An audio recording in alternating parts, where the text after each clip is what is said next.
Good afternoon. The committee will come to order. Without objection, the chair is authorized to declare recess at any time. Today, the Rules Committee is convening to consider the Further Additional Continuing Appropriations Act 2026. In the early hours of this morning, the Senate passed a Swiss cheese-like funding proposal for the Department of Homeland Security. It is unwise and sorely deficient. The Senate's proposal is nothing more than unconditional surrender masquerading as a solution, and the House will not bend itself into submission by acquiescing. The Senate's proposal operates on the mere hope that funding from H.R. 1 can be used for every aspect of pay and resources for our nation's border protection. Going that route will undercut all new important dollars provided by the Working Families Tax Cut Act to backfill current operational needs. These points alone disqualify any serious consideration by the House. That won't fly with us. We don't operate on hope. We operate on process, deliberation, and action. Under President Trump, we have secured the border. And we'll be damned if we go down the road of passing legislation that undercuts the progress made by our Republican majorities and the administration on that front. Let's recollect just how dire the situation was at our border just over a year ago. During the Biden administration, CBP recorded more than 2 million gotaways. That's almost double what was tracked during the previous decade. 388 illegal aliens whose names appear on the terror watch list were apprehended crossing between ports of entry along the southwest and northern borders during the Biden administration, up from just 14 between the years 2017-2020. Transnational gangs like MS-13 and Tren de Aragua infiltrated the United States and rapidly exerted growing control in U.S. cities, including a notorious takeover in Aurora, Colorado. Now let's compare this record to the Trump administration's record. October, November, and December of 2025 combined marked the lowest number of nationwide encounters to start a fiscal year in recorded history, over 76% lower than the encounters recorded from October through December 2024 under the Biden administration. Border Patrol apprehensions between ports of entry at the southwest border in December decreased 86% compared to December FY 2025 and 97% compared to FY 2024. Southwest border apprehensions are down over 77% compared to President Trump's first month in office. U.S. CBP agents apprehended an average of 209 inadmissible aliens per day along the southwest border in December, 96% lower than the daily average under the Biden administration. And let's not forget about the serious reduction in fentanyl trafficking that has been achieved. In 2025, fentanyl trafficking at the southern border was cut by 56% compared to the previous year. President Trump's decision of allocating funds to TSA is a positive and decisive development. I commend his strong display of leadership in doing so. His action allows us time to negotiate legislation that will protect the border and fund the priorities that Republicans and Democrats understand are paramount to the entire nation. Our position on this matter is as simple as it is ironclad. We won't be force-fed a non-starter by the legislative body that sits opposite of us. Our 8-week continuing resolution provides time for us to deliberate, build consensus, and move forward with a solution that is not soluble like what the Senate has offered up, all while ensuring our homeland defenders are paid. I encourage our Democrat colleagues to join us in supporting this measure. With that, I now yield to the ranking member for any comments that he wishes to make. I don't even know where to begin, Madam Chair, honest to God. And I don't even know, and I say this with respect, what you're talking about. The bottom line is Republicans cannot govern. It is crystal clear. You cannot govern. In fact, the American people should be able to sue you for malpractice. This is ridiculous that we're at this point right now. And I want to say to the American people that if you woke up this morning not knowing who to blame for this shutdown, you will go to bed tonight with no doubt on who to blame. It's House Republicans and Speaker Johnson. I mean, what the hell are you guys doing? This is insane. You know, the Senate passed a bill last night by voice vote. Not a single senator dissented. Senate Majority Leader, Republican Senate Majority Thune, was on the floor when it passed by voice vote. He's one of you guys, because you control the House, the Senate, and the White House. But the Senate bill that passed last night can pass the House today with a large majority. I mean, according to reports last night, Trump was ready to sign the bill. Now he's wobbling, and now he's saying he doesn't know if he'll sign the bill. Let me just say about the president, there's something severely wrong with him. And one of you needs to stage an intervention, because not only to prevent the Republicans from more embarrassment, but for the sake of our country. You know, if the Senate bill were brought to the floor that passed last night, we could put an end right now to the unnecessary hardship that so many federal workers are facing, the uncertainty that they're facing. Not next week, not in a month, or 60 days from now, but right now, if Speaker Johnson would just put it on the floor. And I know a lot of Republicans would vote for it. I've had a number of conversations with Republicans on the floor today who told me they would vote for it. And I know many of you have as well. And probably many of you might vote for it as well. But instead of doing the responsible thing, the obvious thing, the Speaker is cowardly bowing to a handful of extremist wackos in the Republican conference. And by the way, these wackos don't care about governing. They don't care about the people that they are hurting.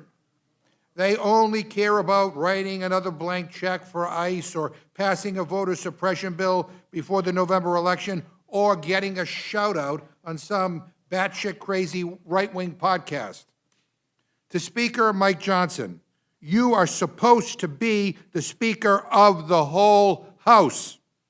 You're not a member of Trump's cabinet or the chairman of the House Freedom Caucus. You're not just the Speaker of a small minority of crazy members who throw a fit every time we're about to solve a problem. You are supposed to be the Speaker of the whole House. So act like it. Act like it. And instead, we are here with the latest gimmick from the Speaker that will ensure that the shutdown continues when we could enact a law today to end it. But this garbage CR bill is a non-starter that will do nothing to get us out of the situation. It's dead on arrival in the Senate. You already know that. You all know that, and the Speaker knows that. And reportedly, even many House Republicans have called this plan stupid. I followed the social media that was going on while you were having your conference call. And we heard that a number of your Republican colleagues called this plan stupid and said that you're going to be blamed, and you are going to be blamed for this shutdown. You know, this is not complicated. This is not complicated. Speaker Johnson needs to grow up, he needs to grow a spine, and he needs to be the leader of this House. Put the Senate bill on the floor. Let it pass with a large majority of House votes, and let's end this mess. And that's what I hope we'll do. But before I yield back, Madam Chair, I just have a question, because I think there's a lot of confusion right now about what the hell's going on here. So I'd like to ask you, what are we doing here procedurally? I mean, I've heard rumors of gaveling in and gaveling out so that we could vote on the rule tonight, like we have some time machine. I've also heard that we may take the rule to the floor tomorrow morning. Can we get some clarification on what the hell the plan is? Because every hour Republicans drag this stunt out means more chaos, more lines at the airport, more federal workers not getting paid, more Americans getting screwed over. So what is the game plan? Are we going to adjourn and make believe that in an hour or on a different day, or are we going to vote on all this stuff tomorrow? Mr. McGovern, you've been around a long time, and you know that there are different roles for our different people and our different committees to play. The Rules Committee is here to pass a rule. The majority leader makes decisions on when to call bills up and when to call rules up. So you'll have to... Well, you're a lot more patient Rules Chair than I was, Madam Chair, because to be honest with you, I mean, if I were about to report a rule out, I'd like to know, am I going to the floor today? Or am I going to go to the floor tomorrow? Or are we going to the floor on Monday? And I think there are a lot of members on both the House, both the Republican and the Democratic side, who are just trying to figure out, like, do we cancel all of our late-night flights tonight? Do we cancel our flights tomorrow? I mean, so you have no idea when we report this rule out, when it might be brought to the floor? I might have an idea. Well, and you're not allowed to inform? Is that a radical, subversive thing? I mean, just Help us here today with getting through this rule quickly, and the quicker we get it done, the quicker we'll all know what's going to happen. Yeah, well, I mean, you know, again, if anybody's watching, what? Well, I'd like to know that we'll be getting out tonight. Look, I mean, this is not a game, and it's not a joke. I mean, people are getting screwed over because of what you're doing here today. And the idea that we have no idea when we might even bring this up, I mean, I mean, like, that's some sort of subversive, like, secret thing that no one's supposed to know. The American people are not allowed to know when we might want to bring this to the floor. I mean, I'm sorry that you find that unreasonable. I mean, I just think it's a common sense, basic question that everybody, I don't care what your political persuasion may be, should get an answer to. And we can't get an answer to that. Well, as I said, help us get through this as quickly as possible, and then we'll all know what's going on. Well, let me just say, we would have been helpful to get through this, all of this easily, if you just took what the Senate did in a bipartisan way. But you've chosen to go down a partisan pathway because you want to satisfy a group of wackos on the extreme right, and the hell with the American people. So no, forgive us, we're not going to go quietly here. We're going to fight, we're going to fight like hell. I yield back my time. Thank you, Mr. McGovern. Without objection, any prepared statements that our witnesses may have will be included in the record. I now welcome our first panel, Chairman Cole and Ranking Member DeLauro from the Committee on Appropriations. Always happy to see you. Good to see you, Madam Chair. Chairwoman, Your full statement will be submitted for the record. We ask you summarize your statement in 5 minutes. Chairman Cole, I welcome your testimony. Thank you very much, Madam Chair. Chairwoman Fox, Ranking Member McGovern, members of the Rules Committee, I appreciate the opportunity to testify today. Come before you today on Senate Amendment to H.R. 7147, the Further Additional Continuing Appropriations Act of 2026. This is now the fourth time I've appeared before you in recent weeks to discuss funding for the Department of Homeland Security. Let me briefly recap how we got to this point. In January, appropriations negotiators, both Republicans and Democrats from both the House and the Senate, reached a final agreement on our final 6 appropriations bills for year 2026. Thanks to our friends on the Rules Committee, we were able to fulfill requests from both House Democrats, who wanted a separate vote on the Homeland Security title, and from the Senate, who wanted us to send over the final 6 bills as one package. The House did its part, passed these 6 bills, and sent them to the Senate as one package. Sadly, over the intervening weekend, Senator Schumer and Senate Democrats decided that the deal that they had agreed to was no longer good enough. They broke their word and reneged on the deal.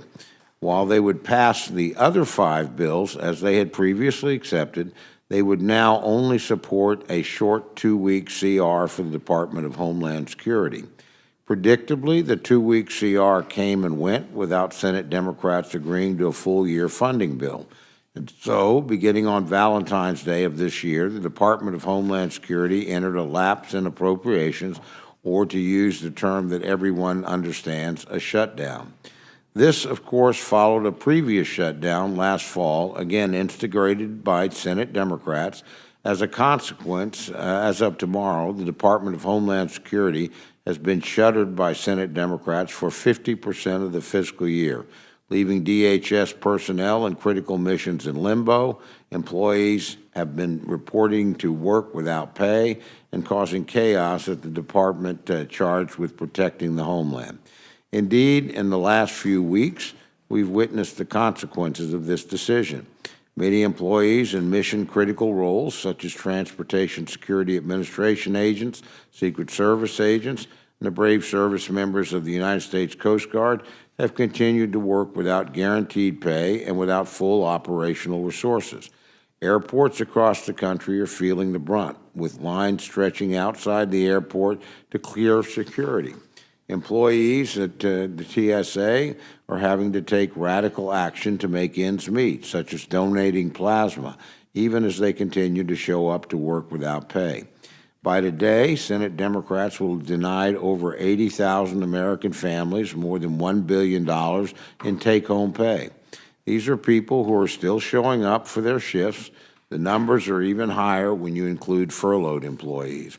While the state of affairs was acceptable to Senate Democrats, who were reportedly, quote, very serene with the shutdown, as one Democratic senator said, it was not acceptable to House Republicans. And so we've now passed through the House, the final negotiated full-year Homeland Security funding bill 3 different times. And to be clear, what we passed each time is the same funding bill that Senate Democrats agreed to before flip-flopping, the same agreed-upon funding levels, the same agreed-upon policy changes, the needed funding for body cameras for DHS law enforcement, all of it. Every last word was negotiated upon and agreed upon between the parties before Senator Schumer went back on his word. In the middle of the night, with the smell of jet fumes in the air, the Senate passed an amendment to H.R. 7147 and sent it back to the House, once again telling the House to take it or leave it because the Senate was leaving town. Madam Chair, we often hear from our constituents of how sick they are of bills that are written and passed in the dead of night. The Senate amendment that was sent to us early this morning is a case in point for why that is so. Instead of fulfilling the bicameral and bipartisan bargain that was struck months ago, the Senate amendment instead stripped out all funding for the U.S. Border Patrol and for the U.S. Immigration and Customs Enforcement, effectively defunding these 2 agencies.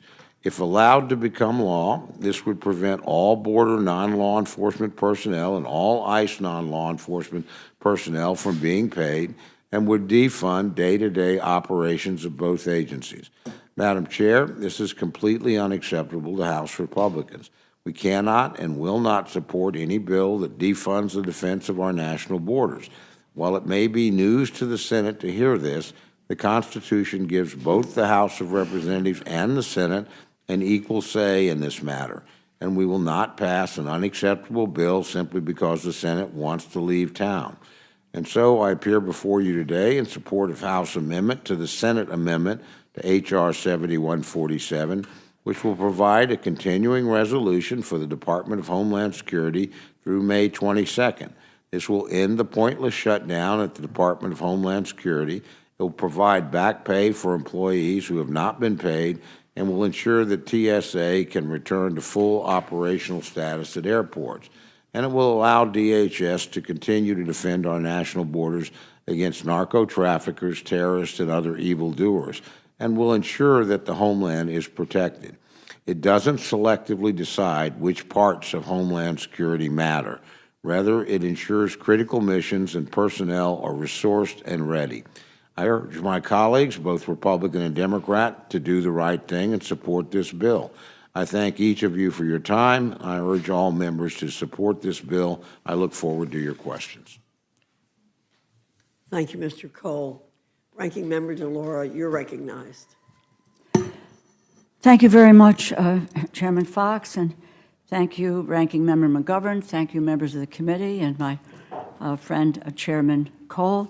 I think I'm in the movie Groundhog Day, but nevertheless, we proceed. Just for the record, let us be very, very clear. ICE and CBP are 85% funded. They are funded.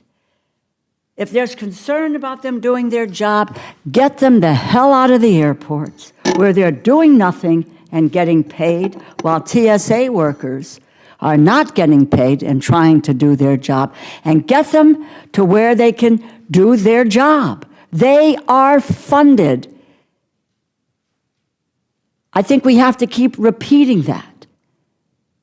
They are not suffering an iota of economic insecurity. I have to be honest, I really am at a loss. Last night, the United States Senate unanimously passed a bill to end the shutdown at the Department of Homeland Security. A bill that was engineered by Majority Leader Thune. Senate Republicans support the bill. Senate Democrats support the bill. House Democrats support the bill. The White House, though you're never sure where they're going to come out, at the outset was supporting the bill. Don't know where they are now, but that's always a crapshoot. We'll never know what the hell is going on there. How often do we get unanimous consent in this body, in this environment? My God, the earth should shake. You know, it was just an unbelievable moment. No one, they hotlined it. No one disagreed. Whoa. It's extraordinary. But I have to say is, unanimous vote comes to the House, Senate, report. That's the way the system works. It's the way the system works. But House Republicans alone have said no. What they have said is, let's keep the shutdown going. Let us continue to withhold paychecks from TSA workers.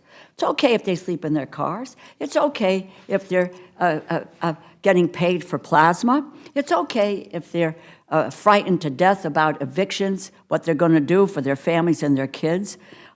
It's okay. Extend the long lines at airports. Prolong the chaos and the uncertainty that this shutdown has caused. Leave Americans economically burdened and poorer. So what are we considering here today? An entirely different piece of legislation altogether. It is an almost 2-month continuing resolution, one that does not have buy-in from anyone other than House Republicans. It has a 0 chance of becoming law. Again, 0 chance of becoming law. It serves no purpose other than to prolong this shutdown for almost 2 months, and a shutdown that has already gone on long enough. The Senate has gone home. They are not passing anything. They did their job, striking an agreement that passed unanimously. This shutdown rests squarely on the shoulders of the House Republican leadership. They were offered a bipartisan bill that the president indicated he would sign, and they still rejected it.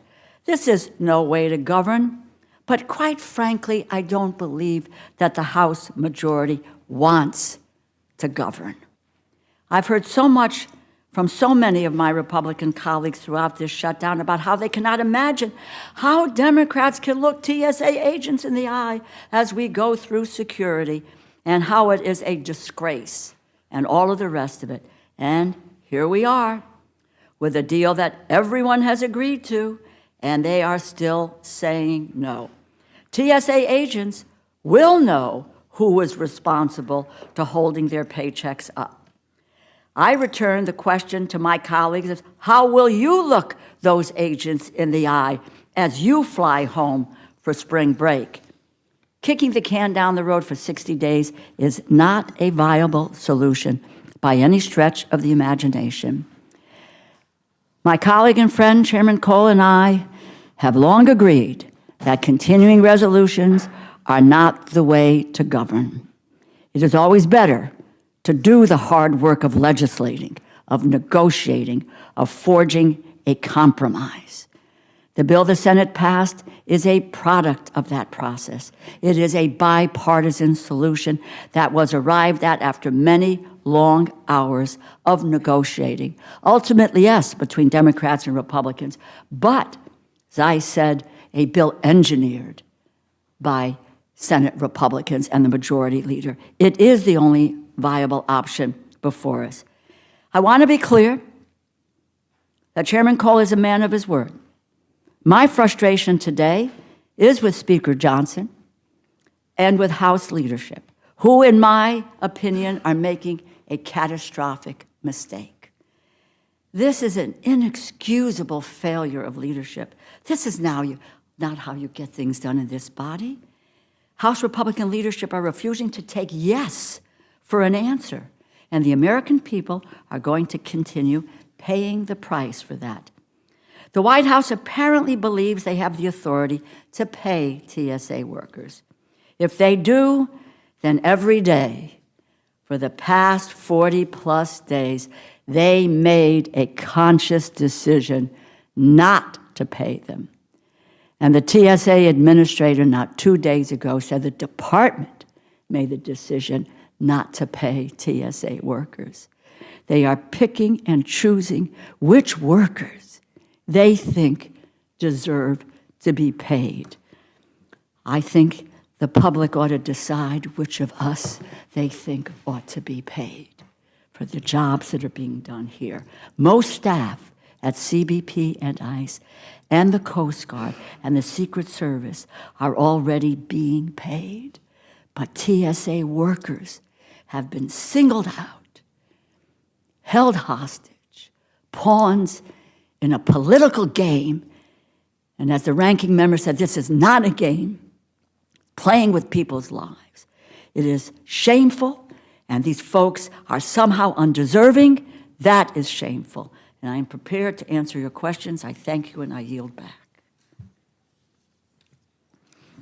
Thank you, Ms. DeLauro.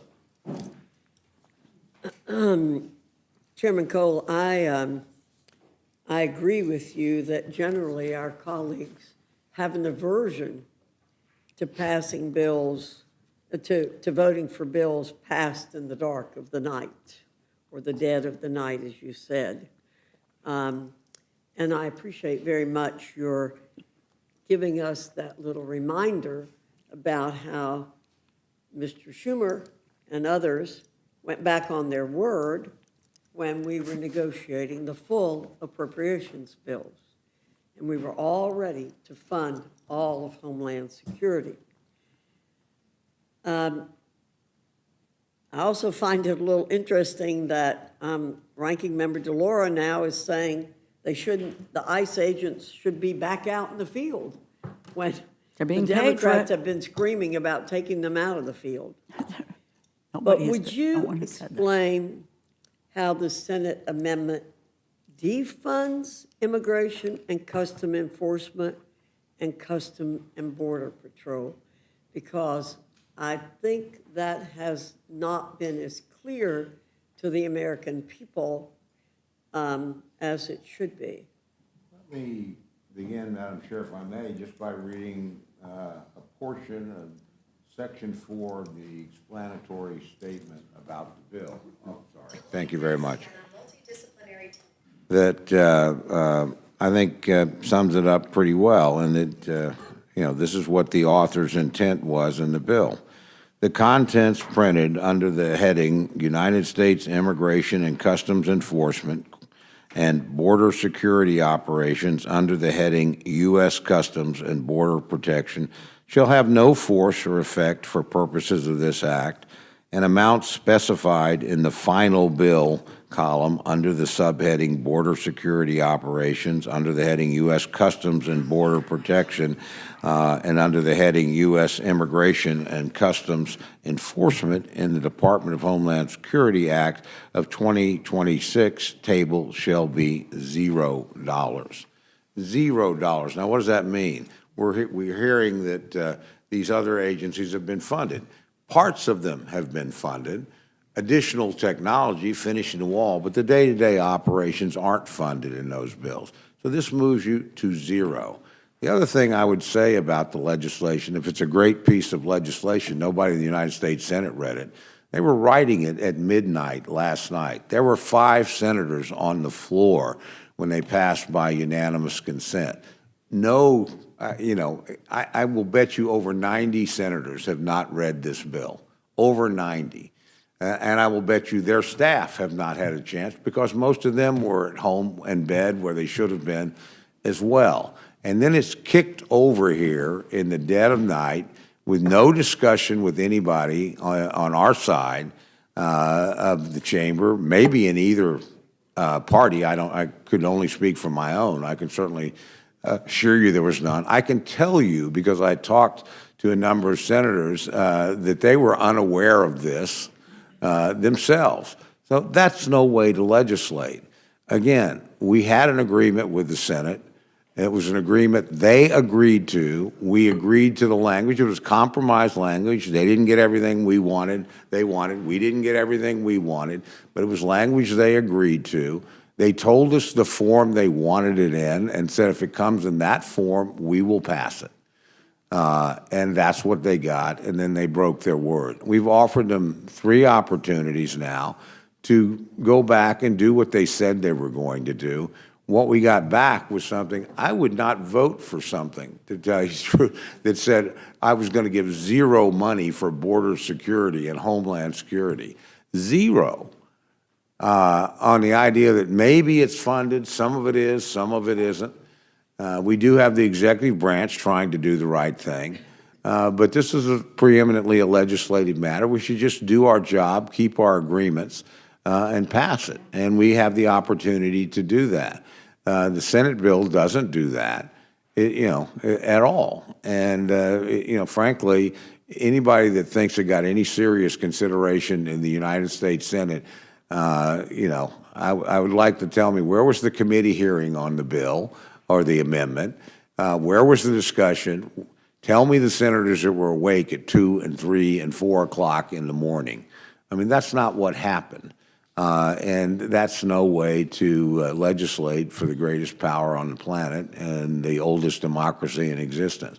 It's a mockery of the legislative process, and frankly, it's not something anybody should be comfortable voting for. Thank you very much. From a great historian, thank you for explaining the process. Mr. McGovern, you're recognized. Mr. Cole, do you know when we're going to vote on this on the floor? I do not. I would assume as quickly as possible, but I don't have any specific information. Did you do a hearing on this, CR? Was there a hearing on this bill that you just? No, there was not. Okay, yeah. And, Because I don't think you need a hearing when you're saying we're going to I'm just continue exactly what's But what happening. the Senate did basically is what we've been doing on and on and on and on with Mr. Loro's amendment that basically funds all lawful agencies within the Department of Homeland Security. I mean, it's been around for a long time. It's not a new phenomenon. So I just wanted to know that. And And this idea that, oh, we don't like bills that are passed in the middle of the night, I just remind all my colleagues that, I think I remember correctly, the big ugly bill was, was passed at a time when it was prime time in Guam, but nobody seemed to have any problem with that, with that whole effort. But Mr. Lauro, I wasn't very good in arithmetic, but I just want to clarify for the record, when Chairman Cole keeps on talking about, and Chairman Fox about defunding ICE, I mean, am I right? Was money funded for ICE in the big ugly bill? My gosh. You got $75 billion for ICE, $65 billion for CBP, and no one has suggested. The legislation, the piece that I introduced said, let's continue the negotiations with ICE and CBP. But that is within the appropriations portion of the bill, that in fact, we would not provide the money until there was the overhaul, but let's fund everyone else. They have the money, and they have a $10 billion slush fund. A $10 billion slush fund, which they can use in any way they want to. And in the Senate bill, is there a provision that clawbacks the ICE and CBP money that was in the big ugly bill? No. No, the money is there. Okay. So, again, just basic arithmetic, this has not been defunded. So I'm having trouble following that argument. And Mr. Lauro, Chairman Cole keeps on talking about the deal that Schumer and others seem to have had on DHS. Am I correct that that was before ICE and CBP murdered two people? Yes. Two American citizens? That's right. Yeah. And I know, I think we all agree that the murder of two Americans is a big deal. It should give us pause. BFD. Should ask us to want to review whether or not we're spending money wisely. I mean, isn't that the reason why there's been kind of a reconsideration of how we should approach these? Exactly right. And Democrats have been asking for major reforms in ICE and CBP. Well, it's not Democrats. The major reforms have come from the American public. Absolutely. How about we not try to detain and deport American citizens? How about we not go to sensitive locations, schools, hospitals, medical facilities? How do we not have a warrant before we pick up somebody or kick their door down? How do we say, don't wear a mask, let's be identified? But I think it's important for people, the American people, to understand, what my Republican friends think is controversial. Having a judicial warrant before you can knock down somebody's door. I mean, I don't know, I thought you guys all cared about civil liberties. I thought, I've talked to some of you on FISA, and you're asking, some of you support warrants, but yet, that's one of the things that we're asking for, and yet that's a radical idea, or before you get picked up and hauled away and separated from your family and put in a vehicle to go God knows where, that the person who's doing that has an obligation to tell you who they are and what they're doing. And that's one of the reforms that you all think is too radical, or that we shouldn't deport U.S. citizens. Boy, that's a real radical idea, right? Those are some of the things that, we've been trying to negotiate with this administration, who has no interest in negotiating because they don't really give a damn about any of this stuff. They just don't. And I've been to detention centers. I don't know whether some of my colleagues on the other side of the aisle have been to detention centers. I've seen detention centers that include full families that have been following all the rules, that have been doing everything right, and then all of a sudden get picked up without any explanation, and they find themselves in a jail. Really? That's what we're all think is okay? Mr. Lauro, if we were to bring the Senate bill to the floor that is similar to your bill, do you believe that any Republicans would support the bill? I really do. I think there would be bipartisan support because it is, this is not self-serving. I believe it was a reasonable approach to dealing with what is a difficult problem where people had real concerns about ICE and CBP, but no one really wants to hold hostage whether it is FEMA, Coast Guard, TSA, cybersecurity, et cetera. I also might add, and I'm going to quote Senator Susan Collins, who was chair of the Senate Appropriations Committee. This is her statement on the Senate vote to pass the Department of Homeland Security funding package. Passage of this package brings us closer to ending a reckless and harmful shutdown. Today's action moves us closer to ending the shutdown, which has caused chaos. It is moving. It says this is the way we need to move forward. And is Susan Collins a Republican? Yes. And do you believe that she's familiar with the bill that the Senate passed last night? Or do you agree with Chairman Cole that she probably didn't read it? No, if I know, and I think that the chairman would agree to this because all four corners have sat down numerous times, and Senator Collins, I am sure, has gone very thoroughly through what was out there. I'll let Senator Collins speak for herself, Okay. but I spoke to her last night, and she was not aware of this bill. She Did was issue not that- talked to then she about issued it. this statement? Well, these are her words. Okay, these are- I've not When? made this up. This is today, 3/27/26, Washington, D.C. Senator today. Collins' statement on What- passage is of it- DHS for this funding year? package. It's this This is day, this today? moment. Yeah. Is Wow, today the that's 27th? That's an interesting observation. Whoa. And does anyone dispute the fact that reports say that when this vote took place on the Senate floor last night, that the Republican Senate Majority Leader, John Thune, was on the floor? And he doesn't know anything about what's in the bill? Give me a break. Anybody dispute that? No. Because, Would the gentleman yield? yeah, happy to yield. Well, not just Senator Thune, but Senator Schmidt was on the floor. Senator Moreno, Republican of Ohio, was presiding in the Senate. So this fiction that somehow the Senate Republicans had no idea what they were No. doing. I yield back to the No, chair. and that's a very good point, because you remind us that the Republicans do control the Senate, right? Because they were presiding. And I don't know whether, Speaker Johnson, has one of these devices. Like, I mean, everybody has them now. I mean, and you can communicate with one another. And the House Majority Leader, or the Republican leadership. I mean, it's hard for me to believe that the Speaker and the Senate Majority Leader don't talk, or that Republicans don't talk to their Senate counterparts. I will tell you, as a Democrat, I talk to my counterparts in the Senate all the time. I've even reached out to Senate Minority Leader Schumer on occasion. I talk to Senator Durbin. I talk to them all the time about stuff that I'm concerned about.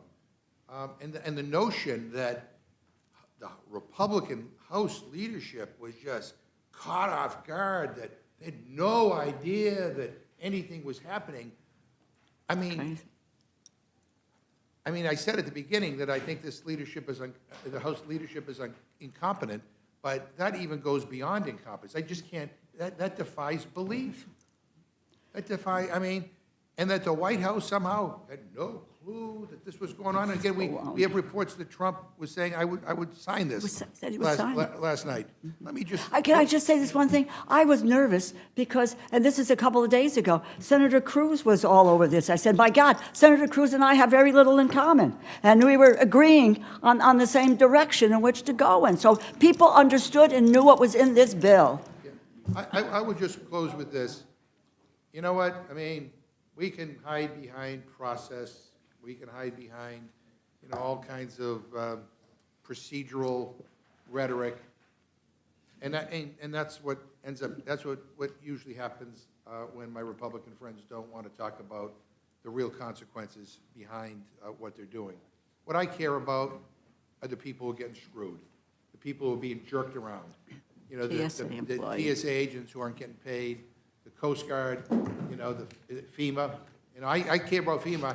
I said this on the House floor, and my Republican friends say they care about FEMA, yet they said nothing when Kristi Noem wanted to zero out the agency and eliminate it. But we'll save that for more discussion later.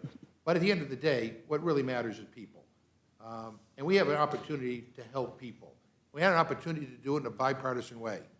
And I think and I guess, and I know it was the last thing, but let me ask Chairman Cole, would you have any objection if we were to allow for there to be a vote on what the Senate did last night? That's not for me to say, that's for this committee to decide. But do you have an opinion? No. boy, you're sounding like Speaker Johnson. He has an opinion on nothing. And I have to tell you, I mean, you know, if you believe that, you know, a short-term CR that funds agencies that have done horrific things to the American people, you know, if that's the way you want to go, fine, go for it. But to not allow members, Democrats and Republicans, in the House the opportunity to vote on the bipartisan product that came out of the Senate last night that will fund all lawful agencies, I just find that really undercutting not only kind of the House of Representatives, but you know, we're supposed to be a deliberative body here, but really it undercuts our democracy. And No, my preferred course is to fund the full agency for the full fiscal you can bring year. that bill to the floor. You have. We Many have. times. We've brought You it have. repeatedly. You We've have, but you passed don't have it the 3 or vote. You don't 4 have the votes times. to do it. We You don't have, the we'll votes to see if do we it. have the So votes you've done it today. 100 times, and, you know, you want to do it 101 times, and now we're doing it a short term. We I think have you a want to keep majority, on doing we that have a and getting no majority, result. well, we have a majority, yes, we do. We have a majority in both chambers But you're each not time we've helping a done it. damn person in this country who's getting screwed over by I'm not the one who incompetence of this voted House to shut and down of this the Congress. agency. Yeah, You did. You know what? Yes, The gentleman speaking. right. Well, okay, he just did, okay? Well, you And- interrupted. Do you want to say one more, anything I else? said, I'm not the one who voted to shut down the And- agency. I voted to fund it every time. Yeah, and by the way, it is my time. I just want to, okay, but I also want, I just want to say for the record, you are now, all of you are, by doing what you're doing. You know exactly what you're doing, you know exactly what the result of this is going to be, you know exactly who's going to be hurt, and you continue to do it. So, as I said at the beginning of my opening remarks, you all own this. I yield back.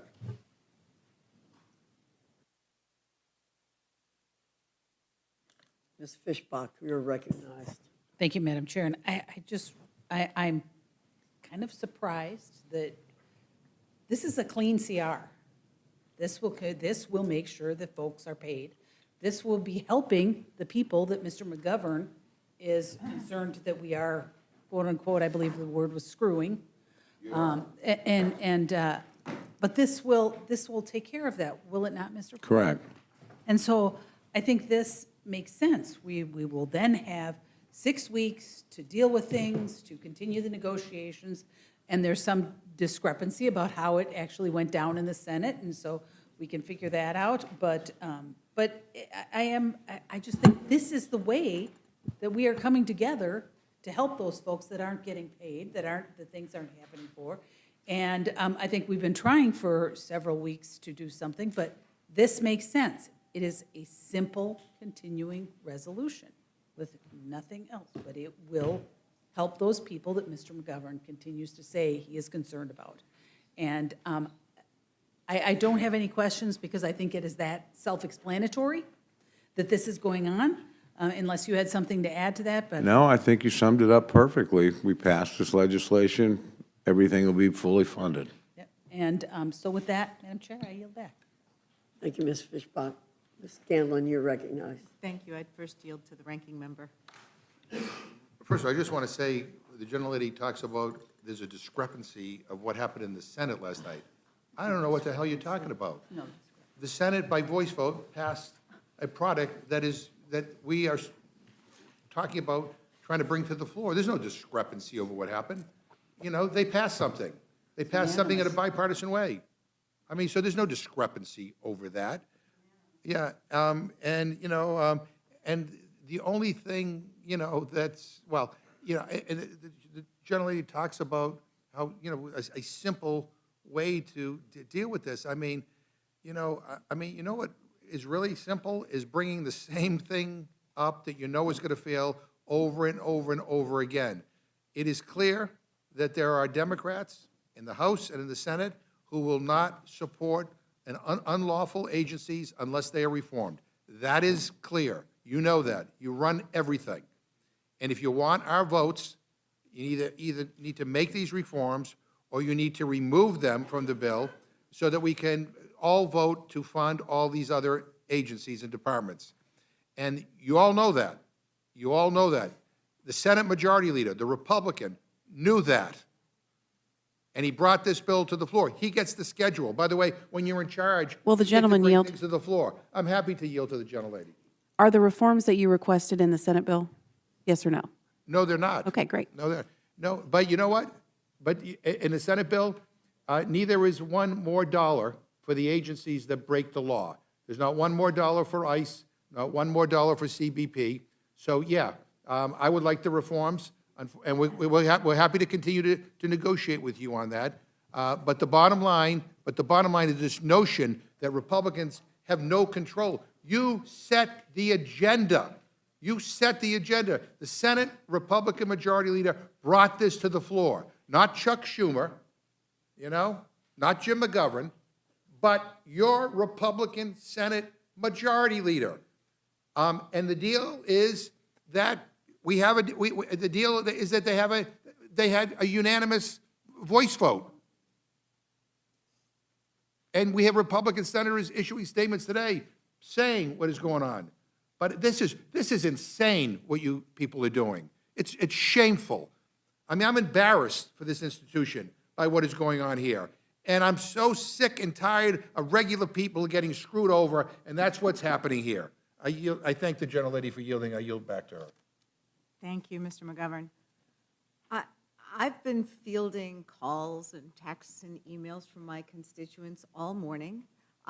Generally, they were really relieved to hear that the Senate had finally taken action to fund TSA and the Coast Guard and FEMA, because that's what we've all been talking about for more than 40 days, that folks and parts of these agencies were not funded, unlike ICE and Customs and Border Patrol, which actually are funded, as the ranking member mentioned.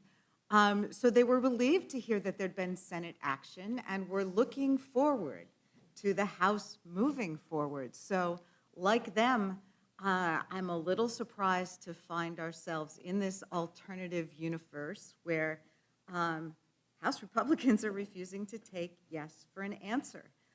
We should be voting on the bipartisan legislation that passed the Senate that would reopen and fund TSA, FEMA, and the Coast Guard, because we all know, all of us here know, that if that bill were put on the House floor, it would pass with a strong majority.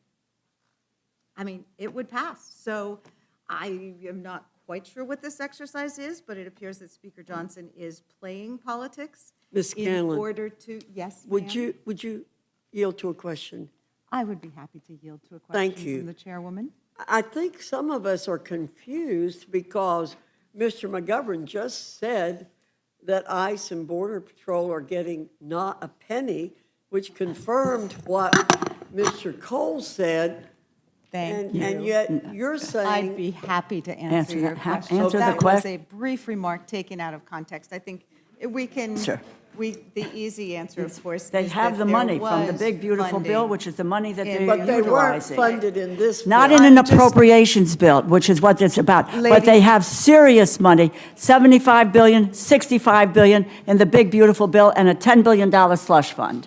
Look, I was making a different point, so I'll reclaim my time for now. But just, the point is that we could be voting on that bill. Speaker Johnson is playing some political games here to satisfy a small group of fringe extremists in the House Republican Conference. And in doing so, he's threatening the livelihood and well-being of millions of Americans. And he's doing so knowing that after the Senate unanimously passed this bill last night, or this morning, they left town for 2 weeks. So in choosing to go down this path, the Speaker is making a deliberate choice to prolong this partial shutdown, knowing that the Senate has already rejected the bill he intends to put on the floor, and that they aren't going to consider it for weeks. Every day, TSA employees, some Coast Guard service members, natural disaster first responders are going without pay, going without the resources they need to do their jobs. And we know, we've heard that some of these dedicated public servants have been forced to sleep in their cars, go without food, because their paychecks are being withheld. Hundreds have had no choice but to put their families first and leave TSA altogether to find other work, but that hurts all of us as well. So, Madam Chair, this shutdown has extended for more than 40 days. Very few Americans can go that long without a paycheck, and even fewer can understand how or why congressional Republicans have chosen not to act when there's a real opportunity to solve this problem and to do the right thing. Why are we wasting everyone's time? Why are we continuing to hang TSA workers and other federal employees out to dry on this pointless partisan exercise? For weeks, Republicans have withheld this funding to try to force Democrats to give more money, even more money, billions more, to a rogue agency that has cost American lives. So I would urge our Republican colleagues to reject this insanity and join Democrats in passing the Senate legislation. There is one point I was particularly interested in, Ranking Member DeLauro. We have heard repeatedly that there was some kind of reneging on a deal. And we've heard that, oh, it's very simple to just fund the government. But our Republican colleagues keep glossing over the fact that the turning point in this funding discussion was when American citizens were killed on American streets by masked and armed federal agents, and this administration has refused to put any guardrails around that behavior. So it's not as though things were just perking along with no changes. There was an outrageous assault on American values and American citizens that must be dealt with. So I would appreciate your observations on that. On as well as January anything 7th, else. Renee Nicole Good was murdered in Minneapolis. On January 24th, Alex Preddy was murdered in Minneapolis.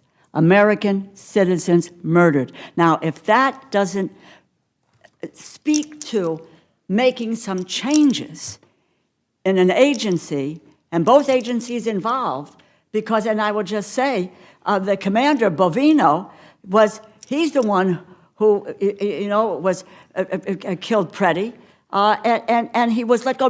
Things have happened. It was not a static situation. It was a fluid situation, which is why, given the contention and the sensitivity around ICE and CBP, for my part, in introducing, which was on February 11th, 45 days ago, I introduced this bill which said, we have a serious issue which everyone is concerned about.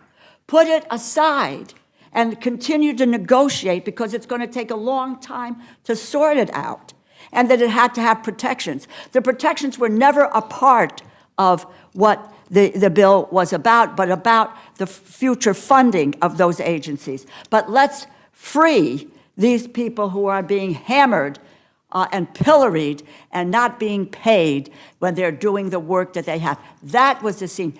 Events, if you can't move with events, my God, we are not stuck in concrete here. We have to be sensitive to what happens, the murder of 2 American citizens. Well, and as there's a couple of us here who are members of the Judiciary Committee, and since that time, we have had before us the head of the Department of Justice, the head of, the former head of the Department of Homeland Security, and there has been no action from those departments to rein in, to investigate, to prosecute that lawless behavior by federal agents on our streets. So that has increased our concern about how we put guardrails around this paramilitary force that has been deployed to American streets. Look, no one on this side of the aisle wants to withhold pay from TSA agents. That's why we've been trying to push forward the legislative proposal that you suggested and that the Senate unanimously adopted last night. But we now have admissions from the White House and from administrators there that there has been a choice by this administration not to pay TSA agents. Fortunately, I understand that, maybe while we've been here, the president has signed an order directing that TSA agents be paid going forward. But it's just outrageous that a simple bipartisan solution that solves a problem for the American Unanimously. people is being rejected by Speaker Johnson and some of the fringe extremists in his group. I thank you for all of your work on Thank this, and I yield back. Thank you. Thank you, Ms. Scanlon. Mr. Roy, before I recognize you, I would like to get a clarification from Chairman Cole. Ms. Scanlon said Coast Guard service members are not being paid. My understanding is that is incorrect. I think that is incorrect. Just as the president was able to pull a rabbit out of a hat during the last year's shutdown, keep the military paid, they found a way to pay the personnel, but not the support personnel, not the civilian employees. So That's right. it's one of these areas, and it's clearly not the preferred way. I mean, there ought to be passed legislation, appropriations bills to do that. Uniformed There- there personnel are- are being paid. I know there are form letters going around because I've had constituents contact me, and I think it's important that we make it clear that our service members are being paid. Right, but So- just to clarify, not everybody in the Coast Guard is being. No, No, and it's he- the and Mr. uniformed, Cole said- uniformed Mr. personnel are. Mr. Cole said that. He stated it very clearly. Mr. Roy, you recognize. I think the Chairwoman, Mr. Chairman, Chairman Cole, is it true that the United States House of Representatives, Republicans, have sent over to the United States House multiple times full funding for the Department of Homeland Security, including all operations? I assume you mean United States Senate, and yes, it Yeah, is. sorry. And in sending it over to the United States Senate, is it not true that the 53 Republicans of the Senate have multiple times voted for full funding for the Department of Homeland Security? I believe that's the case. So therefore, is it not true that there are precisely 7 human beings in the entire world that are holding up funding for the men and women who are serving our country in Border Patrol, in ICE, in FEMA, in TSA, and every other aspect of the Department of Homeland Security? 7 individuals necessary, 7 Democrats in the Senate necessary to get May to only 60 be votes. 5. I believe at least 1, I think 2 Democrats have voted. So it's a pretty substantial sort of mid-50s majority to fund the government. So to repeat, we've had some Democrats interested in continuing to do the job, 53 Republicans. So we've had 5, 6, 7 Democrats necessary in order to actually do the job of funding the important function of the Department of Homeland Security. Is that correct? That's correct. So let's just be very clear about who is holding up any funding necessary for the people in this country to have a secure country when we've had multiple terrorist attacks since this funding dispute began, since we've had conflict in Iran, since we've had issues at our border. And I would note, for example, a CBP support employee saying, quote, "The Senate bill paid TSA, but thousands of CBP and ICE professional staff will not be paid. The last paid workday for me was February 13th. Now Senate on paid vacation until April 13th. That is guaranteed for 2 months, no pay. Very likely we won't be paid until May if Johnson lets this bill pass."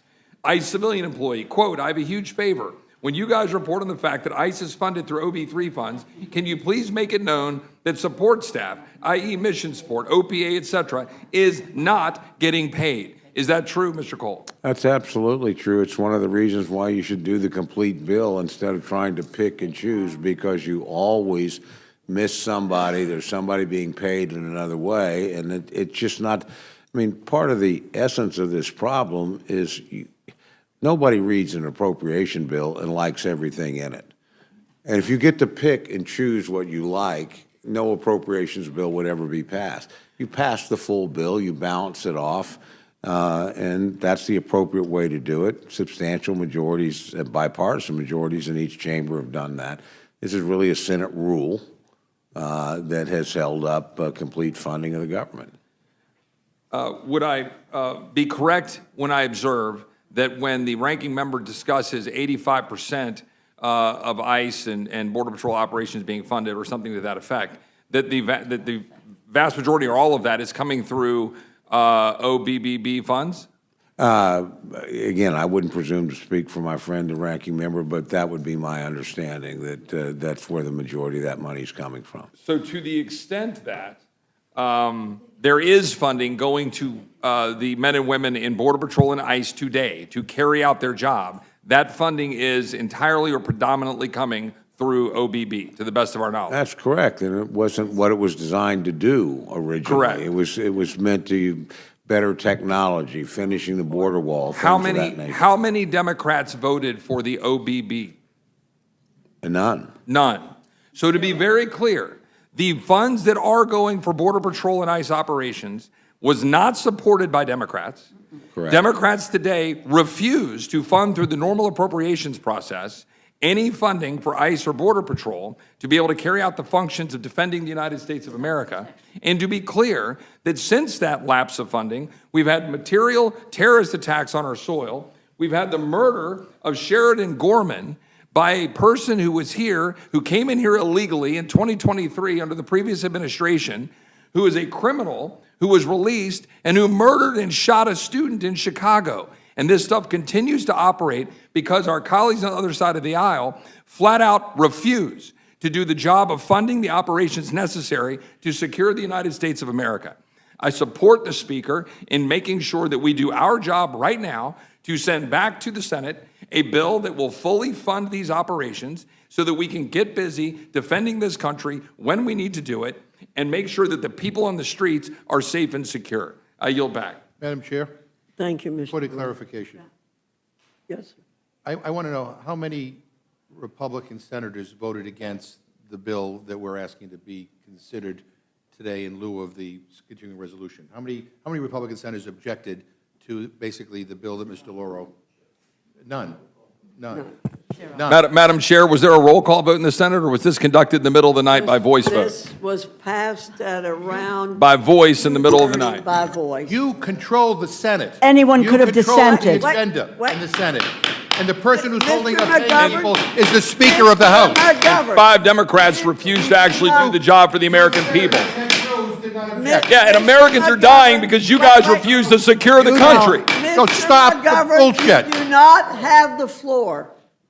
Mr. McGovern, I've been pretty tolerant. So have we. So have we. For this Based on what's garbage. going on here today. Except for Mr. garbage. McGovern, you don't have the right to make that decision. You don't have the right to make a decision that you've been tolerant. We're following regular order here, and that's what I'm going to do. Follow regular order. I, out of courtesy, introduced you to ask a question, but I'm not going to tolerate this kind of an outburst. I will not. I will not. Speak to both sides. Now, Hope you'll Speaking of make outbursts. that clear to the other side. Please, Mr. Neguse, you are recognized. go for it. I thank the chairwoman. Whoa. Perhaps I'll start where you all have left off. For whatever reason, and I think I know why, my Republican colleagues are very much living in a fantasy land and somehow trying to make the case to the American people that Democrats control the United States Senate. It's absurd. John Thune is the Republican majority leader of the U.S. Senate. The engineer of the bill. Yesterday, the Republican majority in the United States Senate passed a bill. Not a single U.S. senator objected. Not one. Senator Bernie Moreno, Republican of Ohio, presided over the vote. Senator Eric Schmitt of Missouri, the former Attorney General of the state of Missouri, that my friend from Texas, Chip Roy, talks so glowingly of in the past, he was on the floor when the bill passed. Senator Collins. John Thune asked for unanimous consent on this bill. Not a single senator objected. So I don't really understand this Republican argument. I suspect when we get to Mr. Scott, I'm counting on Mr. Scott, because I think he'll be intellectually honest, and what he will say is, I disagree with those Republican senators, not to speak for you, but they should have objected. Perhaps some member on the other side of the aisle will make that case, but as of yet, instead, we're stuck with these abstract attacks on the Senate as though these are not members of your own party. Chairman Cole. It was actually today. Chairman Cole, you're going to have an opportunity, Mr. Scott. Chairman Cole, Chairwoman Fox described the Senate's action, this bill. I wrote it down because I found it very interesting. She said it was unwise and, quote, unconditional surrender. Do you agree? I agree it was unwise. Not about the unconditional surrender part? I'm not going to get into quibbling over words. That's not my words. It's I think Virginia it was. Fox's words, I it's think Madam it Chair's was the words. wrong thing to do Okay. and the wrong way to do it. Well, here's the question, I think, not for you, but for whoever may be watching these proceedings. I think someone, maybe Jake Sherman, a reporter, can go ask Ted Cruz whether this bill was unconditional surrender. Go ask Mike Lee whether it was unconditional surrender. I hope the chairwoman, when we conclude with this hearing, that she will call her senators from the great state of North Carolina and ask Senator Budd whether or not this was unconditional surrender, and if it was, why he made the decision not to object. I hope we get an answer to that question, because the rest of this is just noise. The senators, in my view, did the right thing. They passed a bill that funds TSA, that funds the Coast Guard, that ends this crisis, and we have the opportunity to do the same. The only reason we're not, just to be clear, is because one person, the Speaker of the House, was here 3 years ago and watched his predecessor lose his job and his gavel. The last time a Republican speaker dared to put a bipartisan bill on the floor that would pass with a huge majority vote. He's not in Congress anymore. We all know that. That's the reason that we're engaged in this theater. And I find it to be repugnant because, again, as the ranking member has articulated, real harm is coming to people. These TSA agents who've been working for weeks without pay. Now, Chairman Cole, I wrote something else down during your opening statement. You said, quote, that constituents are tired of bills passing in the dead of night. Remember saying that? Correct. Okay. Do you remember where you were on Thursday, July 3rd, in the middle of the night? No, I don't. I remember, because we were both on the floor of the House as Republicans passed in the dead of night tax breaks for the richest Americans. Let me read you a few headlines. I don't think I didn't ask you a question, Chairman Cole. Sleep-deprived lawmakers Well, you did. stay up all night to pass the big, beautiful bill. Republicans advance Trump's big, beautiful bill in unusual late-night vote.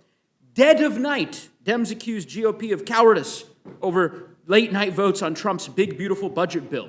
Intentionally hiding, GOP tries to sneak through Medicaid cuts in the dead of night. This was not like a decade ago. This was 8 months ago. I remember these votes, as I'm sure my colleagues on the other side of the aisle do. So thou doth protest a little too much. I get it. I understand why you're opposed on the merits to this proposal, Mr. Chairman, but the Speaker's comments in his press conference, his dead of night votes and outrageous how the Senate could have done so and all the rest is just, it's a little bit too much for me. May I respond? I know your response, so I'm going to jump on. No, actually, you don't know my I think you'll response. make, in any event, I have limited time. I have one more question. No, and then we can- in this committee, you don't have limited time. Well, under you, Mr. Chairman, we pine Yeah. for the days under Okay. Chairman Cole. Of course, I that would was love true. it. That's fine. That's no longer the case. I Mr. haven't been Chairman. my experience in this committee. I If the think the chairwoman will chair is indulge me, enormously extra generous time, with but, time, things have changed here, Mr. regardless of Chairman. who the chair is, by It's the way. unfortunate. I agree with you. I want to read you one more thing. Sure. This is a tweet from the House Freedom Caucus from about 2 hours ago, I guess. It says, quote, "Why on earth would we hand them exactly what they want by keeping the deportation wing unfunded? We hold the leverage. Don't surrender it."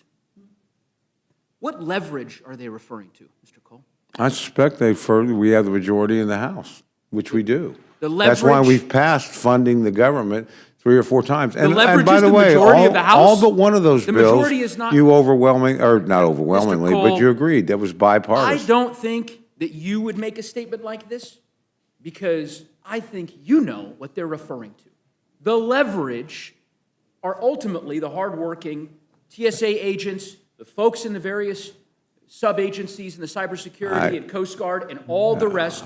The Freedom Caucus is making very clear that if we pass the Senate bill tonight, their leverage, meaning the hardworking TSA agents who would ultimately not get paid, dissipates. That would And that not- is why they convinced the Speaker. That would not be my interpretation. Well, I'll look forward to your statement saying You that heard it. that you hold the leverage. I don't think that I imagine that you would use those words. I suspect you would not, because we all know what they're really getting at. In any event, I digress. I would just simply say this. We're going to have an opportunity tonight for the Republican members on the conference call earlier who apparently bemoaned this proposal by the Speaker, this plan that you all have conjured up. For those who, I think Chairman McGovern said, Ranking Member McGovern said, some Republican members supposedly called it stupid and all the rest, they're going to have a chance to do the right thing. Because if we defeat the previous question on the floor, the Senate bill will get a vote. And I have no doubt that if the Senate bill gets a vote, it will pass by an overwhelming margin. So all we need are a handful of Republicans. I'm not talking a lot. 5, 6, maybe 4 House Republicans to defeat the previous question, and TSA agents can get paid tonight. I hope they do the right thing. I yield back, Madam Chair. Thank you, Mr. Neguse. I want to make a quick comment. We passed the Working Families Tax Cut Act at 7:30 in the morning, if I remember right. It wasn't in the dead of night. I believe it was at 7:30 in the morning. Early morning Okay, hours. so You scheduled a rules hearing for 2 a.m. You have the audacity to, 1 a.m., sorry. What are we talking about?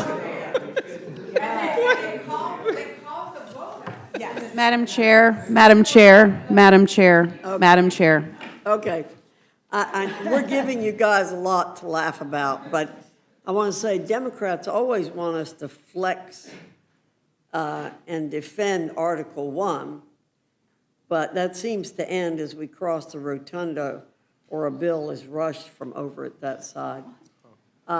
Ms. Houchin, you're recognized. Thank you, Madam Chair. I will want to yield some time to the gentleman from Virginia, Mr. Griffith. Thank you very much, Ms. Houchin.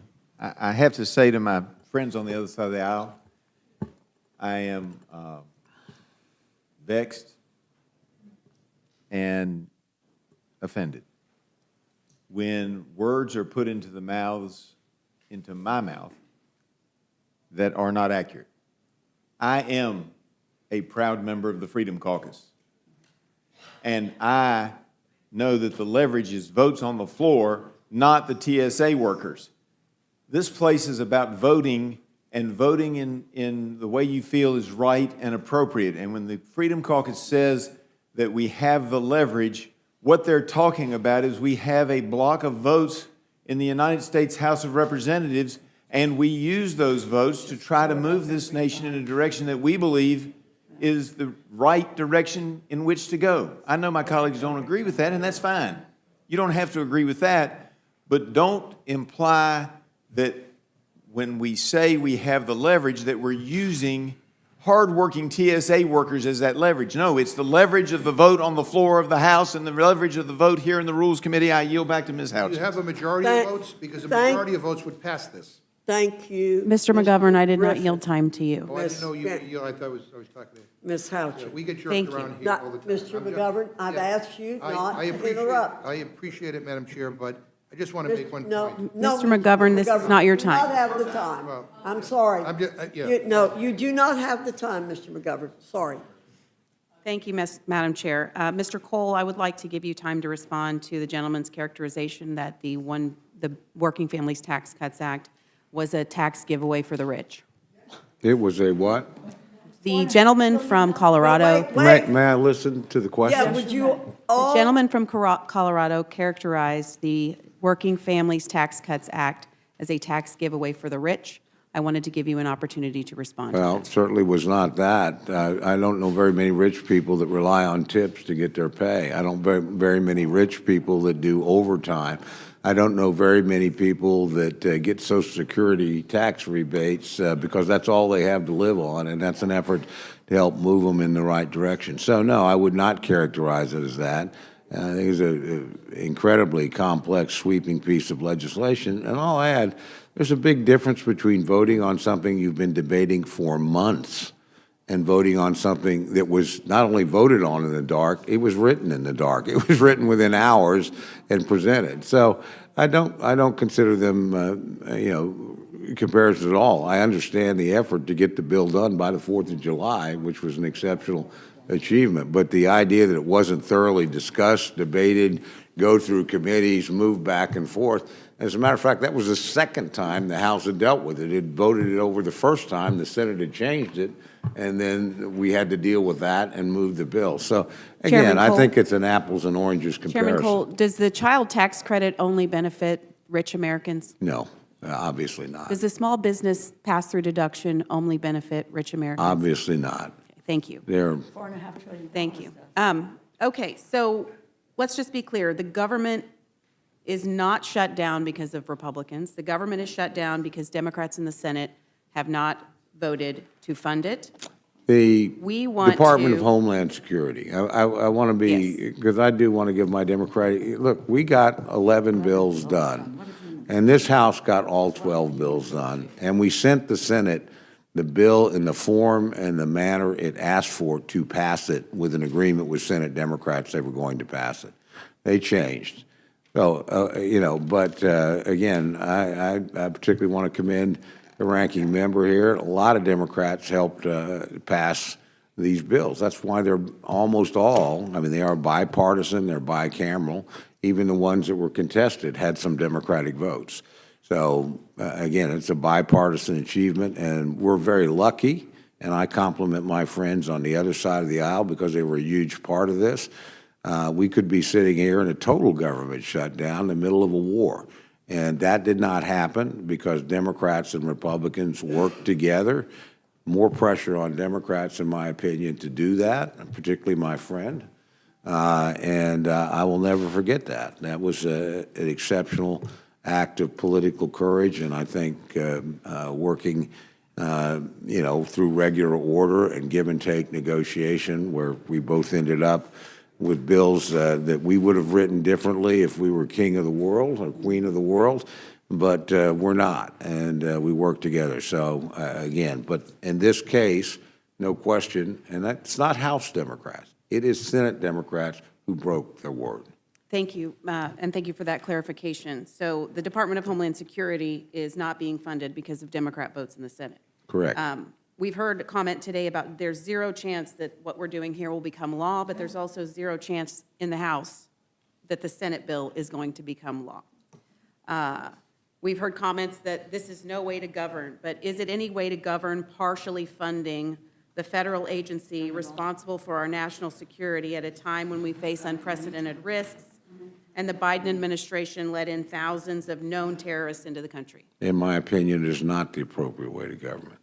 And not just known terrorists were let into the country under the Biden administration. There were also at least 2 million or more gotaways, people we don't even know who they are, where they came from, or their status, or whether they're on the terrorist watch list or not. Correct. I've been mystified why people don't want to fund the Border Patrol of all agencies. Probably been the most successful agency in history. I would have never believed they could turn around the situation on the border as rapidly as they did.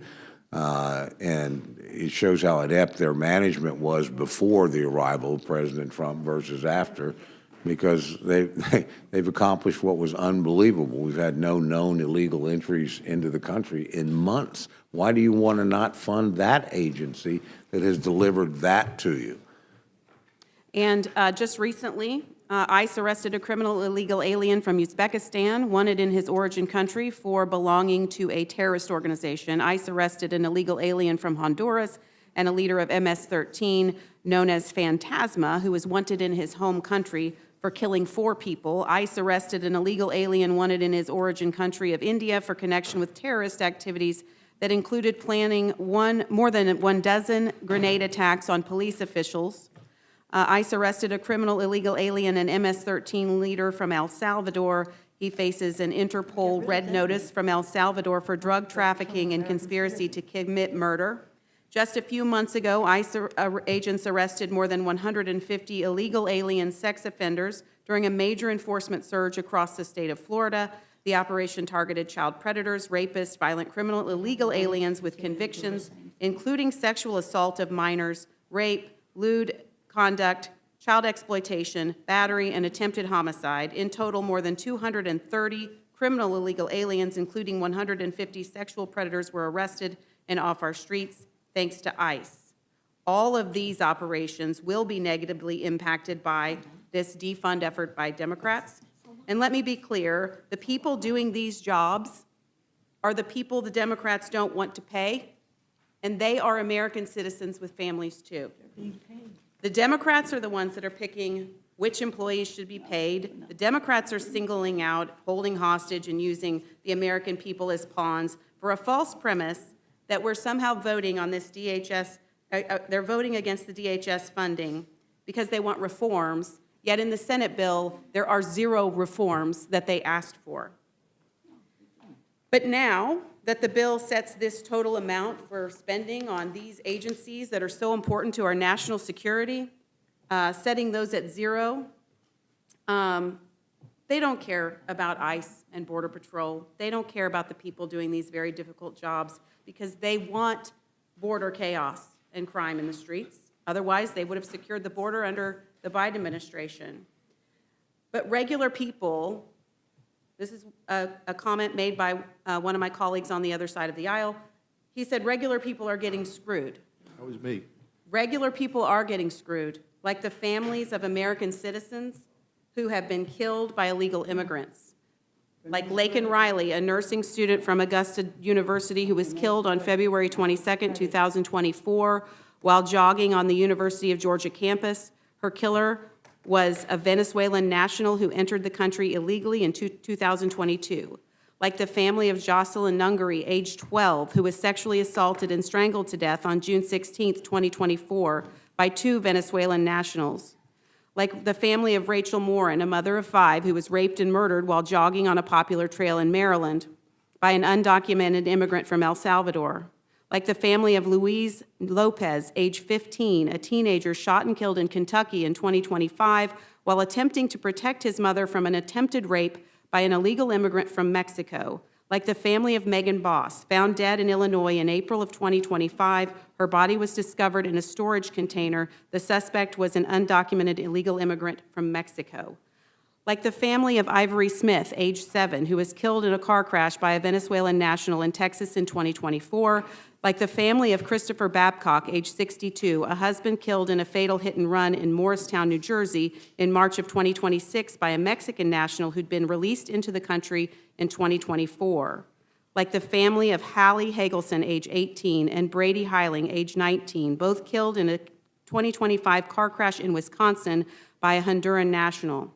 The family of Melissa Powell, age 47, and her son, Riordan, 16, killed in a 2024 car crash in Colorado caused by an undocumented immigrant from Honduras. Like the family of Karen Diamond, who died in June of 2025 following a Molotov cocktail attack at a pro-Israel event in Colorado. The suspect was an Egyptian national living on U.S. soil on an expired visa. Like the family of Aurelio Zunio Orbez, a taxicab driver in New York who was strangled to death in December of 2025 by a Guatemalan national over a fare dispute. And the family of an 11-year-old girl in Georgia who was raped in early 2026 by an undocumented immigrant who also held her 10-year-old sister at knife point.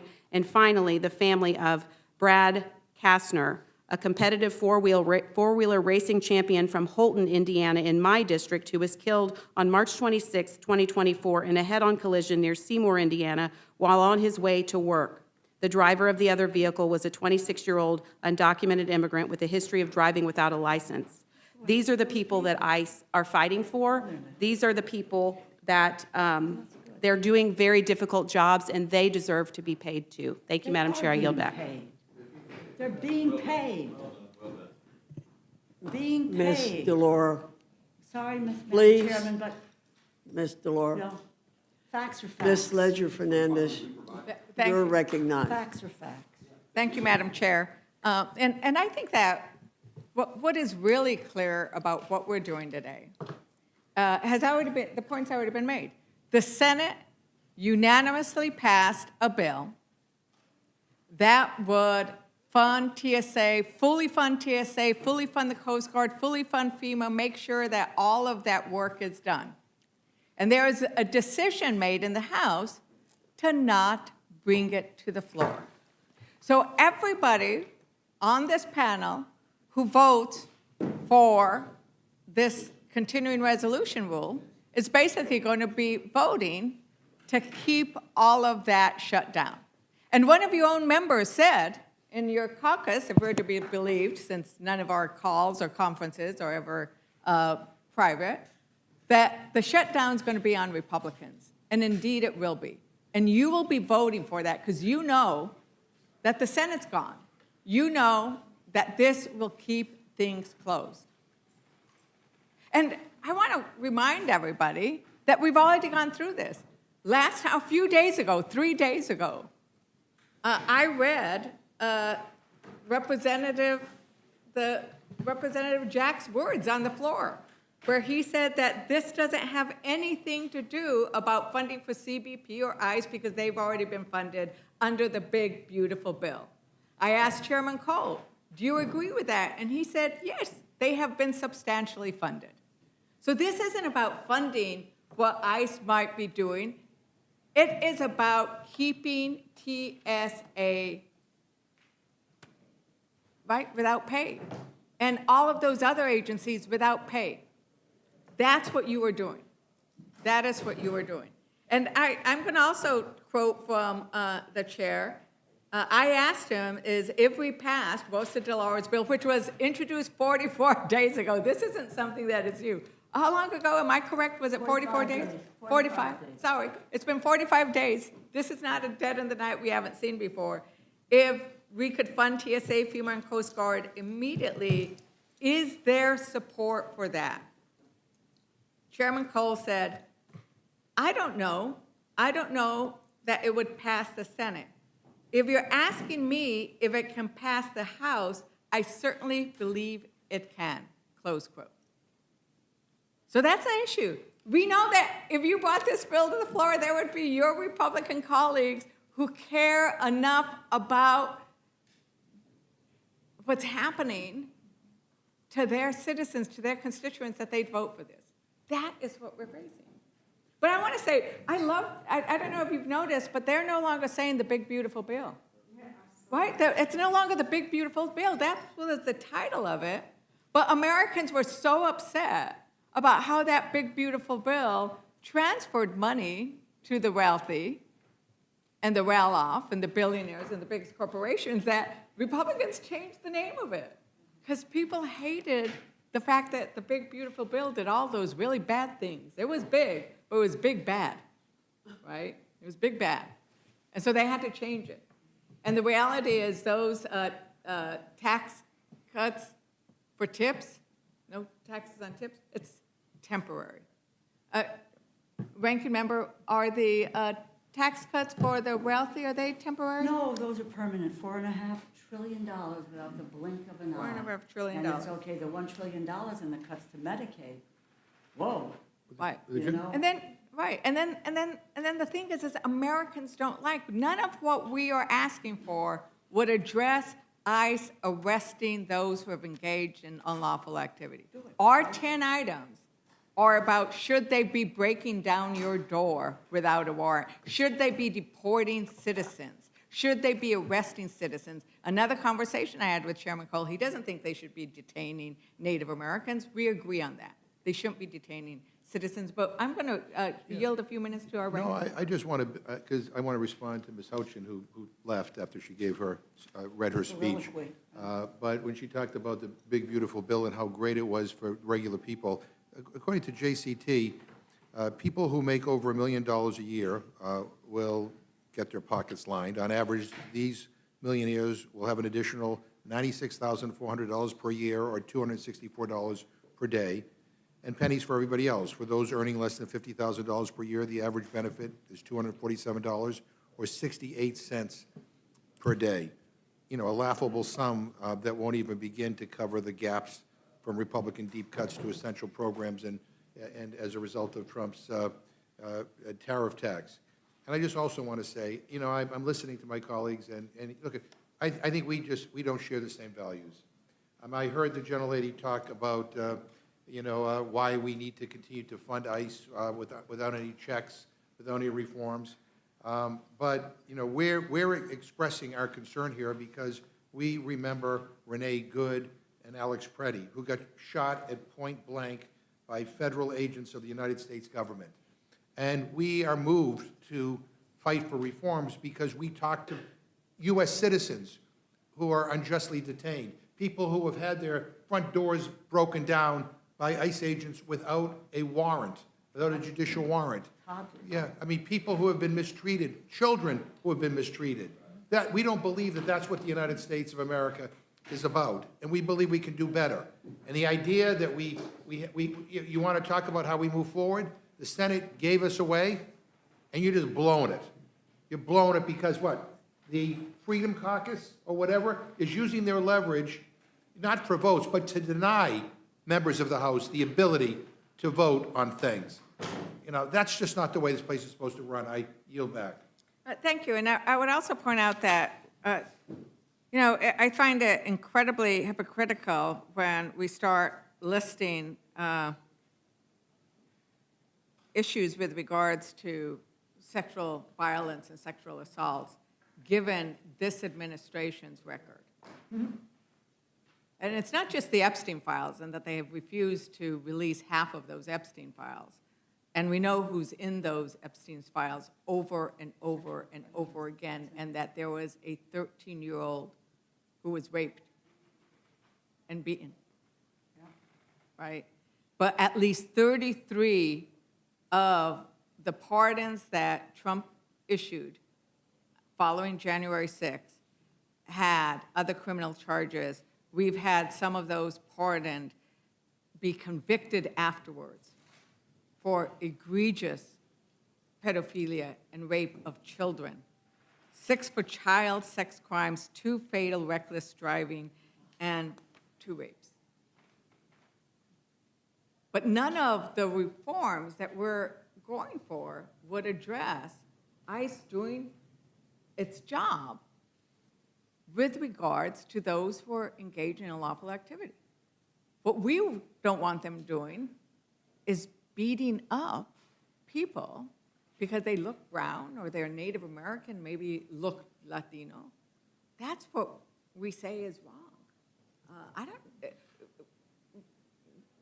Ranking Member DeLauro, isn't that what we are fighting for? It's absolutely, that is what the overhaul is about, the reality. We mourn all of the cases that have been brought up, mourn the tragedy of loss of life. But there's loss of life in terms of, Renee Good and Alex Preddy. There's no one, they were immediately classified as terrorists, in a nanosecond without any understanding of what happened. We all mourn the loss of life. And to go after those who have perpetrated these crimes and, and deport them, do what needs to be done. But we know the evidence is there's so much of it that talks about the inequities that have been applied to American citizens, to children, to people who speak a different language, to people whose color of their skin is different, just based on something, just plucked off the street, sent to a detention camp. Families don't know where they are. That's real. We're not making that up. In the same way, I don't believe that Ms. Houchin is making up what she talked about. That's not right. But what's happening here is not right, which is why we need to address that. And that is what is absent here, the willingness to address the transgressions that are being made by these agencies, which we have an obligation and a moral responsibility to deal with, and that same moral responsibility to say we are going to make sure that TSA people and Coast Guard and FEMA and cybersecurity, that those issues need to be addressed. That is what we are doing. That is what we had hoped would come forward, that came from the Senate in a unanimous way, and that we could move forward to getting this done and then focus on the various differences that we have on these other issues. And we know that you can hammer out differences in this institution. We have done that before. We did it with 11 appropriations bill. We can do this if there is the will and the goodwill to say, we can't allow some of these things to happen. And that's I why appreciate that. if we take off these areas where there isn't any debate, and then let you guys go and negotiate the four corners. And once again, I'm going to say it again, because these are the words, I'm going to quote the words of Representative Jack on the floor. He said, open quote, "This debate is not about funding ICE or CBP. Those agencies were already fully funded through HR 1, the One Big Beautiful Bill Act." Close quote. So I'm going to anticipate we're now going to hear, oh, no, but we have to do it. But they were funded. They have the money, 50 billion, 70 billion, 140. They have the money. Before we give them more money, let's make sure that they are not violating basic constitutional rights, that they are following the same procedures that my sheriffs, my police are following in New Mexico. And I asked last week whether Chairman Cole's sheriffs and officers were following basic procedures of, warrants and wearing masks. And I asked Yes, you. yes, well, the police Everybody department. expects that. But today, what we are voting on today is whether you are going to go home and tell people on your line, I voted to fund TSA, FEMA, and Coast Guard. That's the vote today, not whatever happened 3 weeks ago. That's the vote today, and you're going to vote for it. And I hope we get 4 Republicans who have the courage to stand up for their constituents, for their TSA agents, and vote with us on the motion to recommit, on the motion to move the previous question. Because if we get that, we will vote on the Senate bill. There is an opportunity. Republicans, reach out to us, vote with us, join us in fully funding FEMA, Coast Guard, cybersecurity. You can do it. You can do it today. You can vote with us today. Where the money isn't there is in appropriations. The money in the reconciliation has not been dealt. With that, if there is no other, I am the last Democrat. Do you want? Yeah, you got 1, 2, 3, 4, 5 Republicans that still have to speak, and I don't know why you would cut off. I hadn't asked her a question. I will ask her a final question. Representative, Ranking Member DeLauro, do you have a quick summary that you want to share with Look, I us? would just say the issue is the money through the Appropriations Committee. I don't approve. I voted against the reconciliation bill, the big, beautiful, whatever the hell you want to call it. But that is not being challenged. And in that bill, there is substantial amount of money, 75 ICE, 65 CBP, $10 billion in the slush fund. They have plenty of money to do what they want to do and to exercise the jurisdiction that they have, et cetera, and get out of the airports, go do your job, and let's get these other folks paid in the meantime. And with that, Madam Chair, That was quite an altar call, which you made. Thank you very much. I am. Langworthy. Thank you, Madam Chair. I am not going to belabor this hearing anymore because I'm pretty sure anyone watching at home, it sounds about like the teacher on Charlie Brown at this point. But, to listen to our colleagues trying to define the terms of debate and say that, they're on the side of the angels when just yesterday they withheld their votes for the critical funding of these departments, I think is very hypocritical. Chairman Cole, do you have any responses to any of what we've just heard? Sure he does. Probably better delivered over a cigar and with a stiff bourbon, so come down and see me sometime. But look, this is, we obviously have a different view on this. I hold to my position that the appropriate thing to do is fund the government and fully fund it, and not to pick and choose which agencies you like. I don't see how you can ever write appropriations bills if it's done that way. And I think most of the additional funding that is available and that has been diverted from something else. That's the point. It was not there for this purpose. There was always an assumption the day-to-day operations of these agencies would be funded through regular order. These were things like extras like the border wall or technology or a lot of things like that. But regardless, it's just better to work through the regular order. We've passed it here, the Democrats in the Senate. We have a majority in the Senate. People seem to lose that fact, a bipartisan majority. And the only thing standing in the way, and I'm never critical of this. Look, filibuster's none of my business. I'd run for the United States Senate if I cared about it. It does impact what happens. And so, a minority in both houses are deliberately stopping the day-to-day operation of government. A minority. And the only reason they couldn't get away with it in this House because we're majority rule. The Senate has a different approach. That's their rule, and the Republicans feel very strongly about that. They think it protects minority rights. I would say this has been an abuse of minority power consistently throughout the appropriations process by the United States Senate. And why? Because when Senator Schumer did the right thing, an FY24 bill, and accepted a CR rather than the shutdown, he just got the political stuffings beaten out of him by the Democrats, led by House Democrats, I must say. And so now we see a very different behavior. And I think we see one that is not constructive, that led to the longest shutdown in American history and produced no results. If there was any results, it had to be political.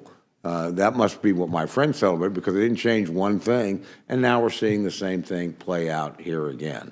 So, I regret that, but I'm proud that we got 95% of the government funded, and that was done with my friends' cooperation here at this table, and many other Democrats as well. Most of those were not. I think that's what we should do here. I don't think this is an appropriate use of leverage, and I also would just add parenthetically, I don't think smearing an entire group of people, 95, 98, 99% of whom are federal law enforcement officials trying to do the right thing is ever the right thing to do. I don't think comparing American law enforcement, I've heard some people do, to the Gestapo or the SS is ever the right thing to do. And if mistakes were made, my goodness, the president has changed leadership at the department.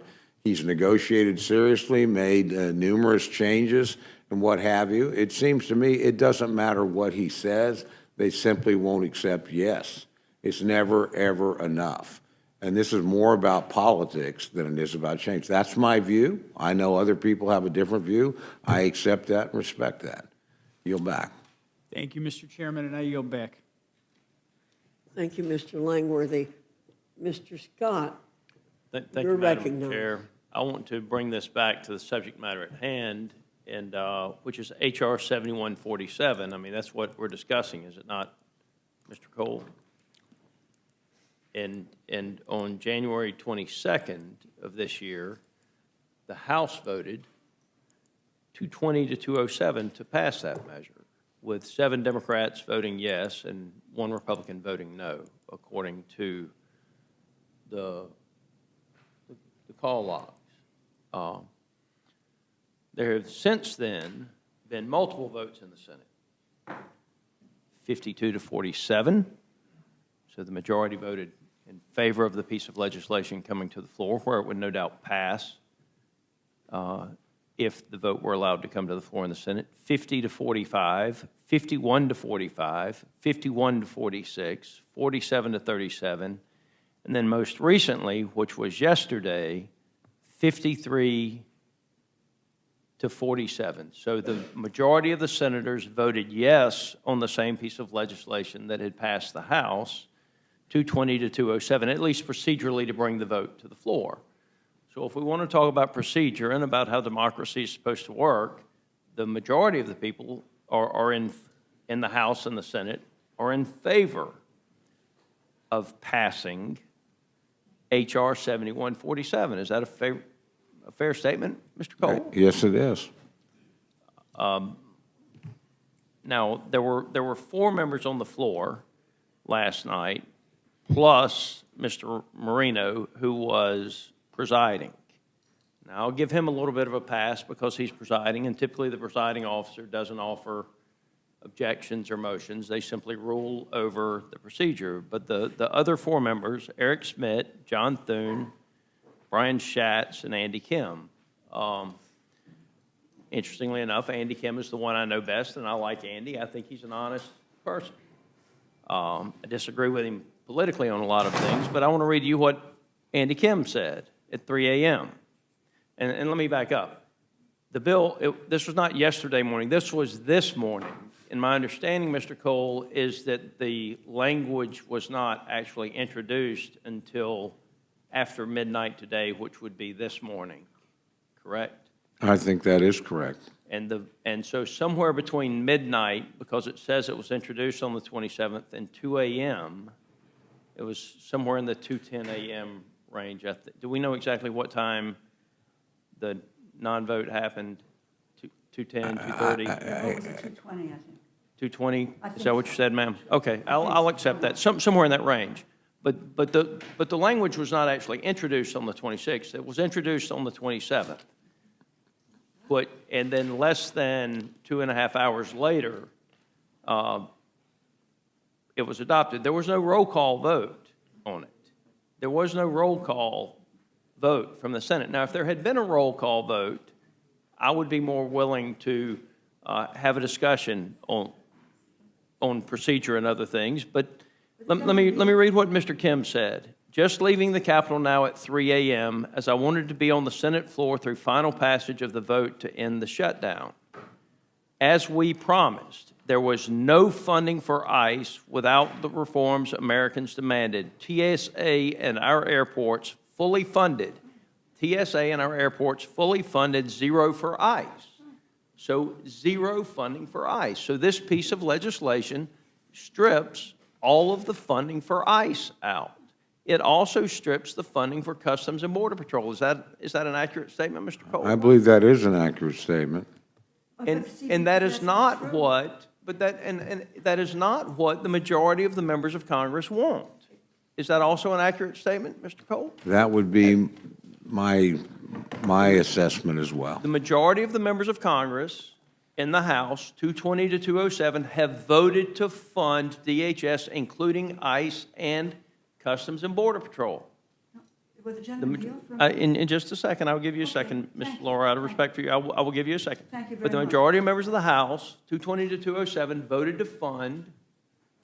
to pass H.R. 7147, which is what we're talking about here. The majority of the members of the Senate want to pass it.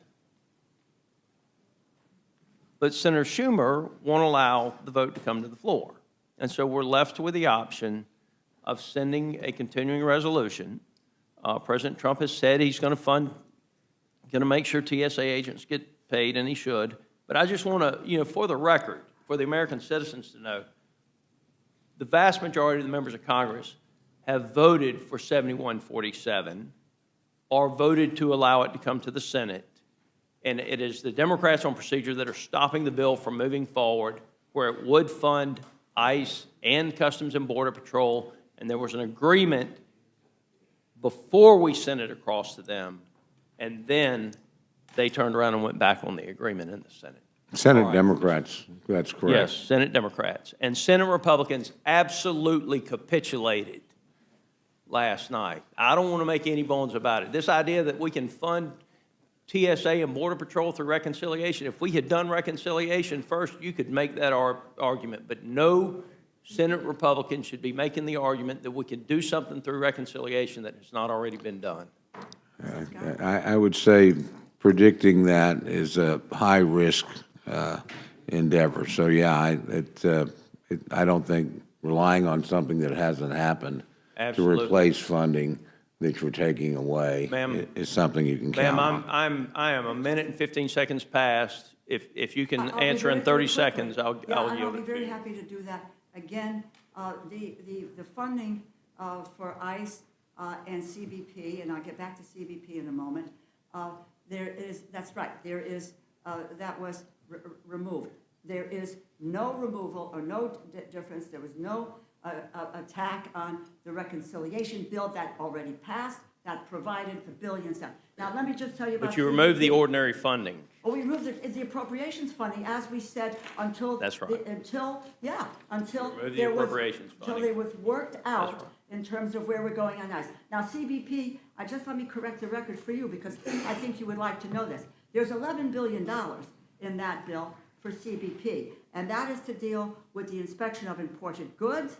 there's the money for duties, taxes, and other fees, the seizing dollars for seizing pounds of illicit drugs, fentanyl, currency coming into our country. It is about taking care of the 1.21 million people coming through air, land, and seaports of entry, intercepting shipments produced with forced labor. So there is $11 billion in the Senate bill for CBP, just so that you know and understand it. I'm not making it up, you know. I'm not questioning your integrity, ma'am. I'm just telling you, the majority of the members of Congress have voted for 7147 with Customs and Border Patrol and ICE funded. I yield back. Thank you. And Mr. Laura, thank you for giving us the specific that have been funded there. Yes. Mr. Griffith, you are recognized. Thank you, Madam Chair. I greatly appreciate it, and I intend to vote in favor of what we're doing here in the Rules Committee and then later on the floor. It is interesting to me that, and it was foreseen in the past, we get into these huge fights. We've had several in this committee today, Madam Chair, about what the Senate is or isn't going to do. And in Jefferson's Manual of Parliamentary Practice and Procedure, and for many years in the rules of this House, one was not to mention the actions of the Senate or the other body. The Senate had the same rule on the House actions in debate. And this is the very reason. Because we have a bicameral legislature, 2 houses. And the purpose of that is that each house is to make an independent decision. So arguing that we should do something because the Senate did something violates the very tenets of why we have 2 houses. If we wanted to be like Indonesia, where we had 2 houses, but on the major issues to vote, they came together to vote together on the big issues, then we should go to an Indonesian hybrid model, or we should go and just have a unicameral legislature. But we have a bicameral legislature, and I'm making an independent decision, notwithstanding whatever the Senate may have done in the dark of night or otherwise, and I can talk about how we debated in this committee for almost 24 hours on the bill they talked about from last July. But I'm making an independent decision. And I think that looking at the facts before me as a member of the House and exercising the precepts of Jefferson's Manual, that I will vote according to my conscience and according to what this House, I think, ought to be doing, and not worry about whatever the Senate may or may not have done. I yield back. Would the gentleman yield? Gentleman yields. One quick question. So then you agree with Chairman Cole when he said, and I put an asterisk beside it, the House and Senate have an equal say in legislation? Absolutely. Absolutely an equal say, and we're supposed to look at it a little bit differently. We're not supposed to walk monolithically one with the other. We're supposed to have a different viewpoint, and tonight, we have a different viewpoint. And you remember my mentioning to you the other day that the Senate is called the upper body only because they were on the second floor in New York. Yes, ma'am. And Madam Chairman, if I might, I would say that you at one point said something about, me being the historian. That was a fact I did not know. And so I was educated by the chairwoman in regard to the history of the so-called upper body. I always wondered how, because as the representatives closest to the people, I've always felt like we were the superior body. Amen. Agreed. That's one thing we all agree on. We all agree on that. Chairman Yeo, would he be in favor of different viewpoints being represented in the rule, or is it just his view that can be brought to the floor and everybody else's is cut out? It's a question. I'm not sure, I don't understand it. and I don't think I Mr. understand the Griffith question, but I understands didn't it. yield, I didn't yield my time Oh, for I a question. thought you did. The No. question was whether or not that the rule will represent different viewpoints, or whether it will be only his viewpoint that will be represented in the rule. And I can answer, Madam Chair, even though I Correct. did not yield time to the gentleman to ask me a question, but I'm happy to answer the question nonetheless. And the answer is that the rule represents the will of the majority.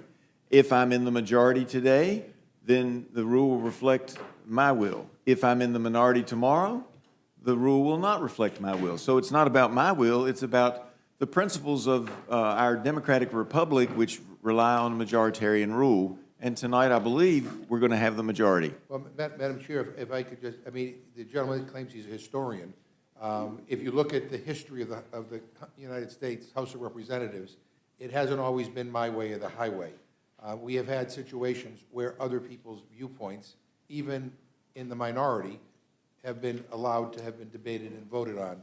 So, I mean, I don't believe this absolutism that you just outlined is what this It paper is about. it is the tenet of our, I would say, Madam Chairman, that it is the tenet of our basic government that we have majoritarian rule. There are times when the majority determines that it is appropriate to do things where you let members have a minority report or they get their time on the floor, which is absolutely appropriate and fine. But it is a majority rule body, and that's the way we've been set up since the beginning of the nation. And that's why I stand on those principles, because it is what has led our country to be the greatest country on earth. I'm glad I didn't learn history from you. Thank you, Mr. Griffith. Mr. Jack, you're recognized. Thank you, Chairwoman. And Chairman Cole, I agree with you. It's obviously very political with what we're dealing, and I think that Leader Schumer is very afraid of his base, and that's why we continue to find ourselves in the positions that we do. But just in closing this out, I would ask you, you know, some members of this committee tried to frame this vote or frame a vote on the ordering the previous question.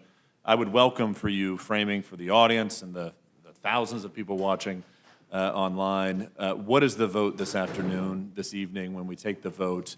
And if you're voting against this continuing resolution, what are you voting against? Well, if you're voting against the continuing resolution, you're voting to shut down the government or these agencies that are affected by this continuing resolution. A number of agencies have already been fully funded and not contested here, but specifically the Department of Homeland Security. If you vote against this, you're voting not to fund it.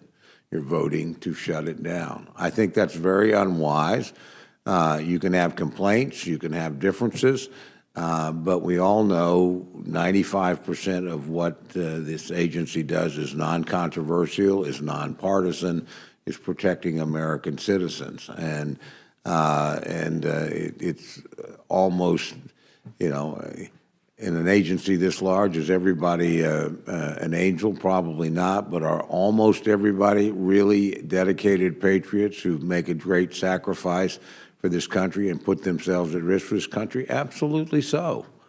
And if we have a bad actor, we make a mistake, we do an investigation, we make a correction, we don't shut down a whole agency. And we certainly don't shut it down at the height of international danger, where we're involved in military activity overseas against a known sponsor, the largest sponsor of state terrorism in 50 years. And we know there are people that come into this country. Ms. Houchin gave a long list of people where, you know, Americans had been damaged by the policies pursued by the last administration and let a lot of people in here. And without adequate vetting and screening, and then gets in the way of trying to apprehend those people and get them out of the country. So, again, I don't doubt anybody's sincerity in this debate, whatever their position is, but it is the point, and several of you have made it. Look, a majority of both chambers have voted repeatedly to fund the government. This is a matter of minority in the House and a minority in the Senate obstructing the majority in both chambers. They can only do that. The Constitution doesn't say you get to do this. The law doesn't say, but Senate rules do. And again, I respect Senate rules. They have the right to structure their chamber. But I will say, to solve your problem and dump it over here in the middle of the night, you know, is a strange procedure, and then leave town before anybody can react to it. It's not something I would be proud of if I were a United States Senator. I don't think it's the right way to operate, whether you're Republican or Democrat. And I think it was a deliberate act to exclude this chamber from its constitutional prerogatives and authority, and inappropriately done. But, you know, others would see it differently, and that's fair enough. And I think it's fair to say, too, right, this is a temporary extension, 60-day CR. A vote against this is also a vote against talks. It's a vote I think against it's like an negotiation. 8-week CR, but. Eight-week CR. Yeah. But it's a vote against talks and negotiation and deliberation, is it not? I think that is true. I would have hoped we would take another extension. It's not often, we quite often have 3, 4, 5-day extensions if something is worked through. We should stay and work this through. And both chambers should do that, in my opinion, although, again, we've done our job. When you've passed it and sent it over there repeatedly, and then you wait for what comes back. And nothing came back quite a few times, and now this has come back, and the other body sent it back without even the patience to wait and see how this body would react to it, how it would regard it. That's wrong. That's no way to govern. And I think I think both parties on the other side were equally guilty of this because they both had to cooperate to make it happen. Madam Chair, I yield back. Madam Chair, can I just make a quick comment about correcting the record? I wish Ms. Houchin were here. This is very simple. I've been here for a long time, and I've been here through shutdowns.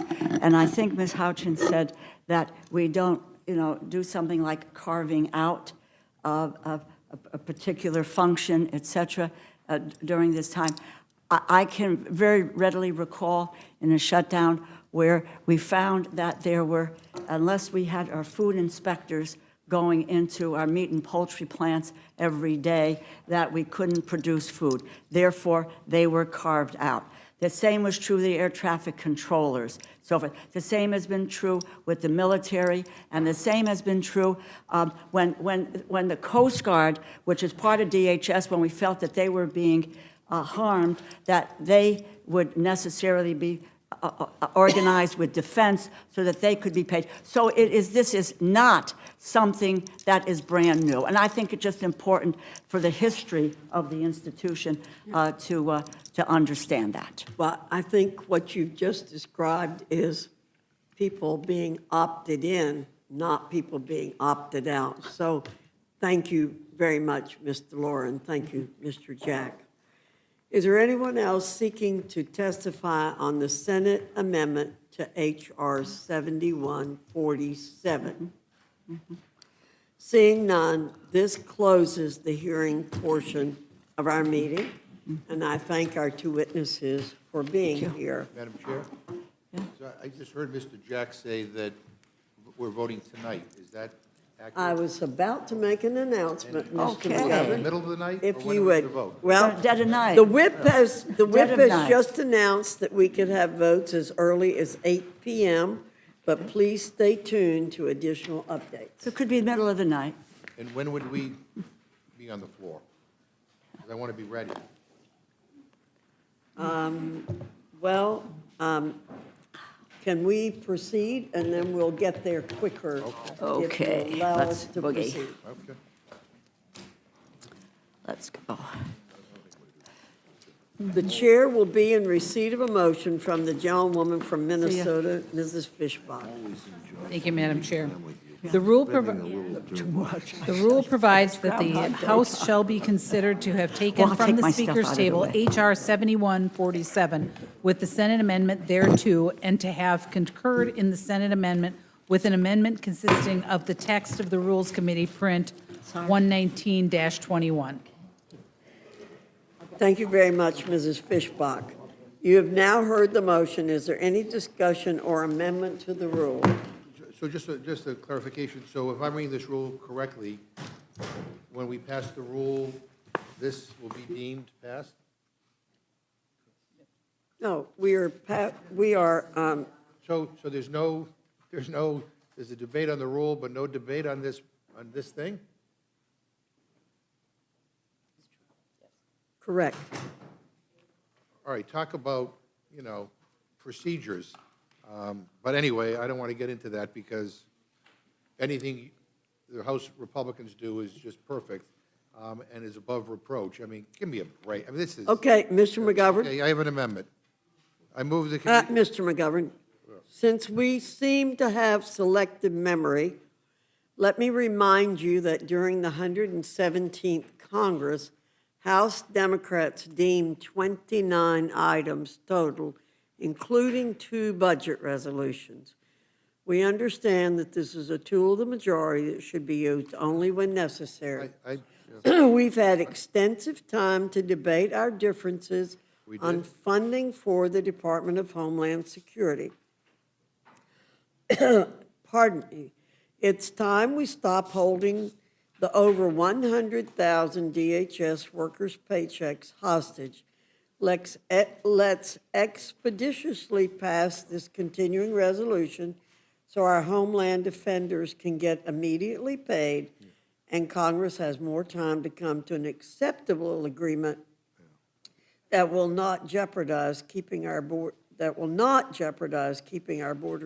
secure and our nation safe. I appreciate that, Madam Chair, but I have a little whiplash. I think I need a neck brace from listening to you guys who are complaining about the fact that the Senate didn't have a record vote on final passage of what they sent to us, and we're going to vote on a rule to deem something passed and not have a record vote on the final passage of this continuing resolution. But anyway, you're in charge. You can do whatever the hell you want to do, and I have an amendment to the rule.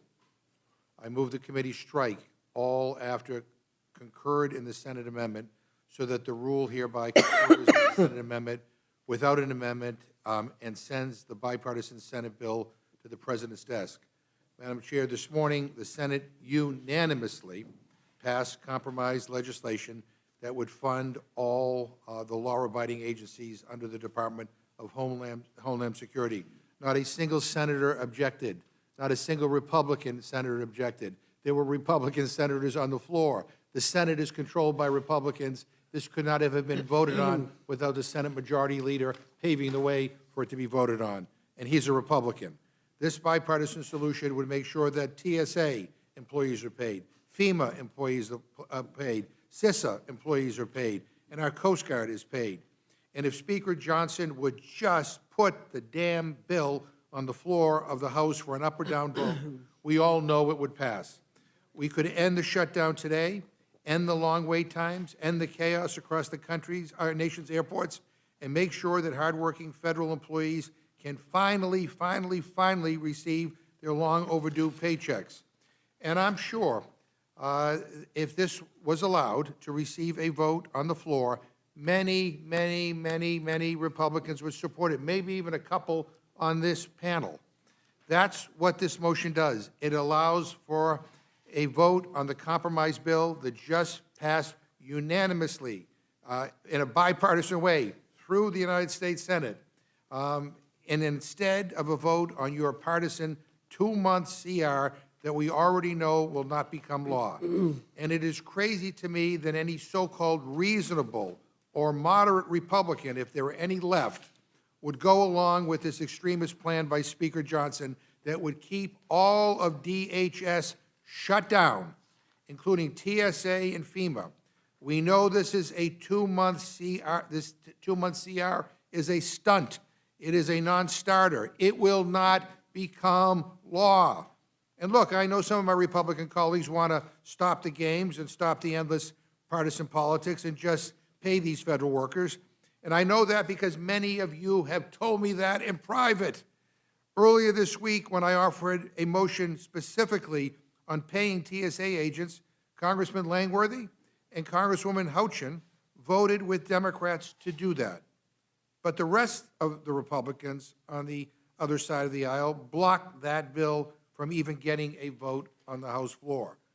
Now is the time to stand up against far-right extremism and take the deal. You know, let's have a vote on the Senate bill. Let's actually do something to help people rather than to screw them over. And so I urge a yes vote on my motion, and I yield back my time. Is there further discussion or debate on Mr. McGovern's motion? Hearing none. The question is on the amendment. All those in favor signify by saying aye. Aye. All those opposed say no. No. In the opinion of the chair, the noes have it. The amendment's not agreed to. That sounded close. I'd like a roll call, please. Mr. McGovern requests a roll call vote. The clerk will call the roll. Mrs. Fishbach, Mrs. Fishbach votes no. Mr. Norman? Mr. Roy? Mrs. Houchin? Oh, Mr. Roy, no. Mrs. Houchin? Mrs. Houchin, no. Mr. Langworthy? Mr. Langworthy, no. Mr. Scott? No. Mr. Scott, no. Mr. Griffith? No. Mr. Griffith, no. Mr. Jack? No. Mr. Jack, no. Mr. McGovern? Aye. Mr. McGovern, aye. Ms. Scanlon? Aye. Ms. Scanlon, aye. Mr. Neguse?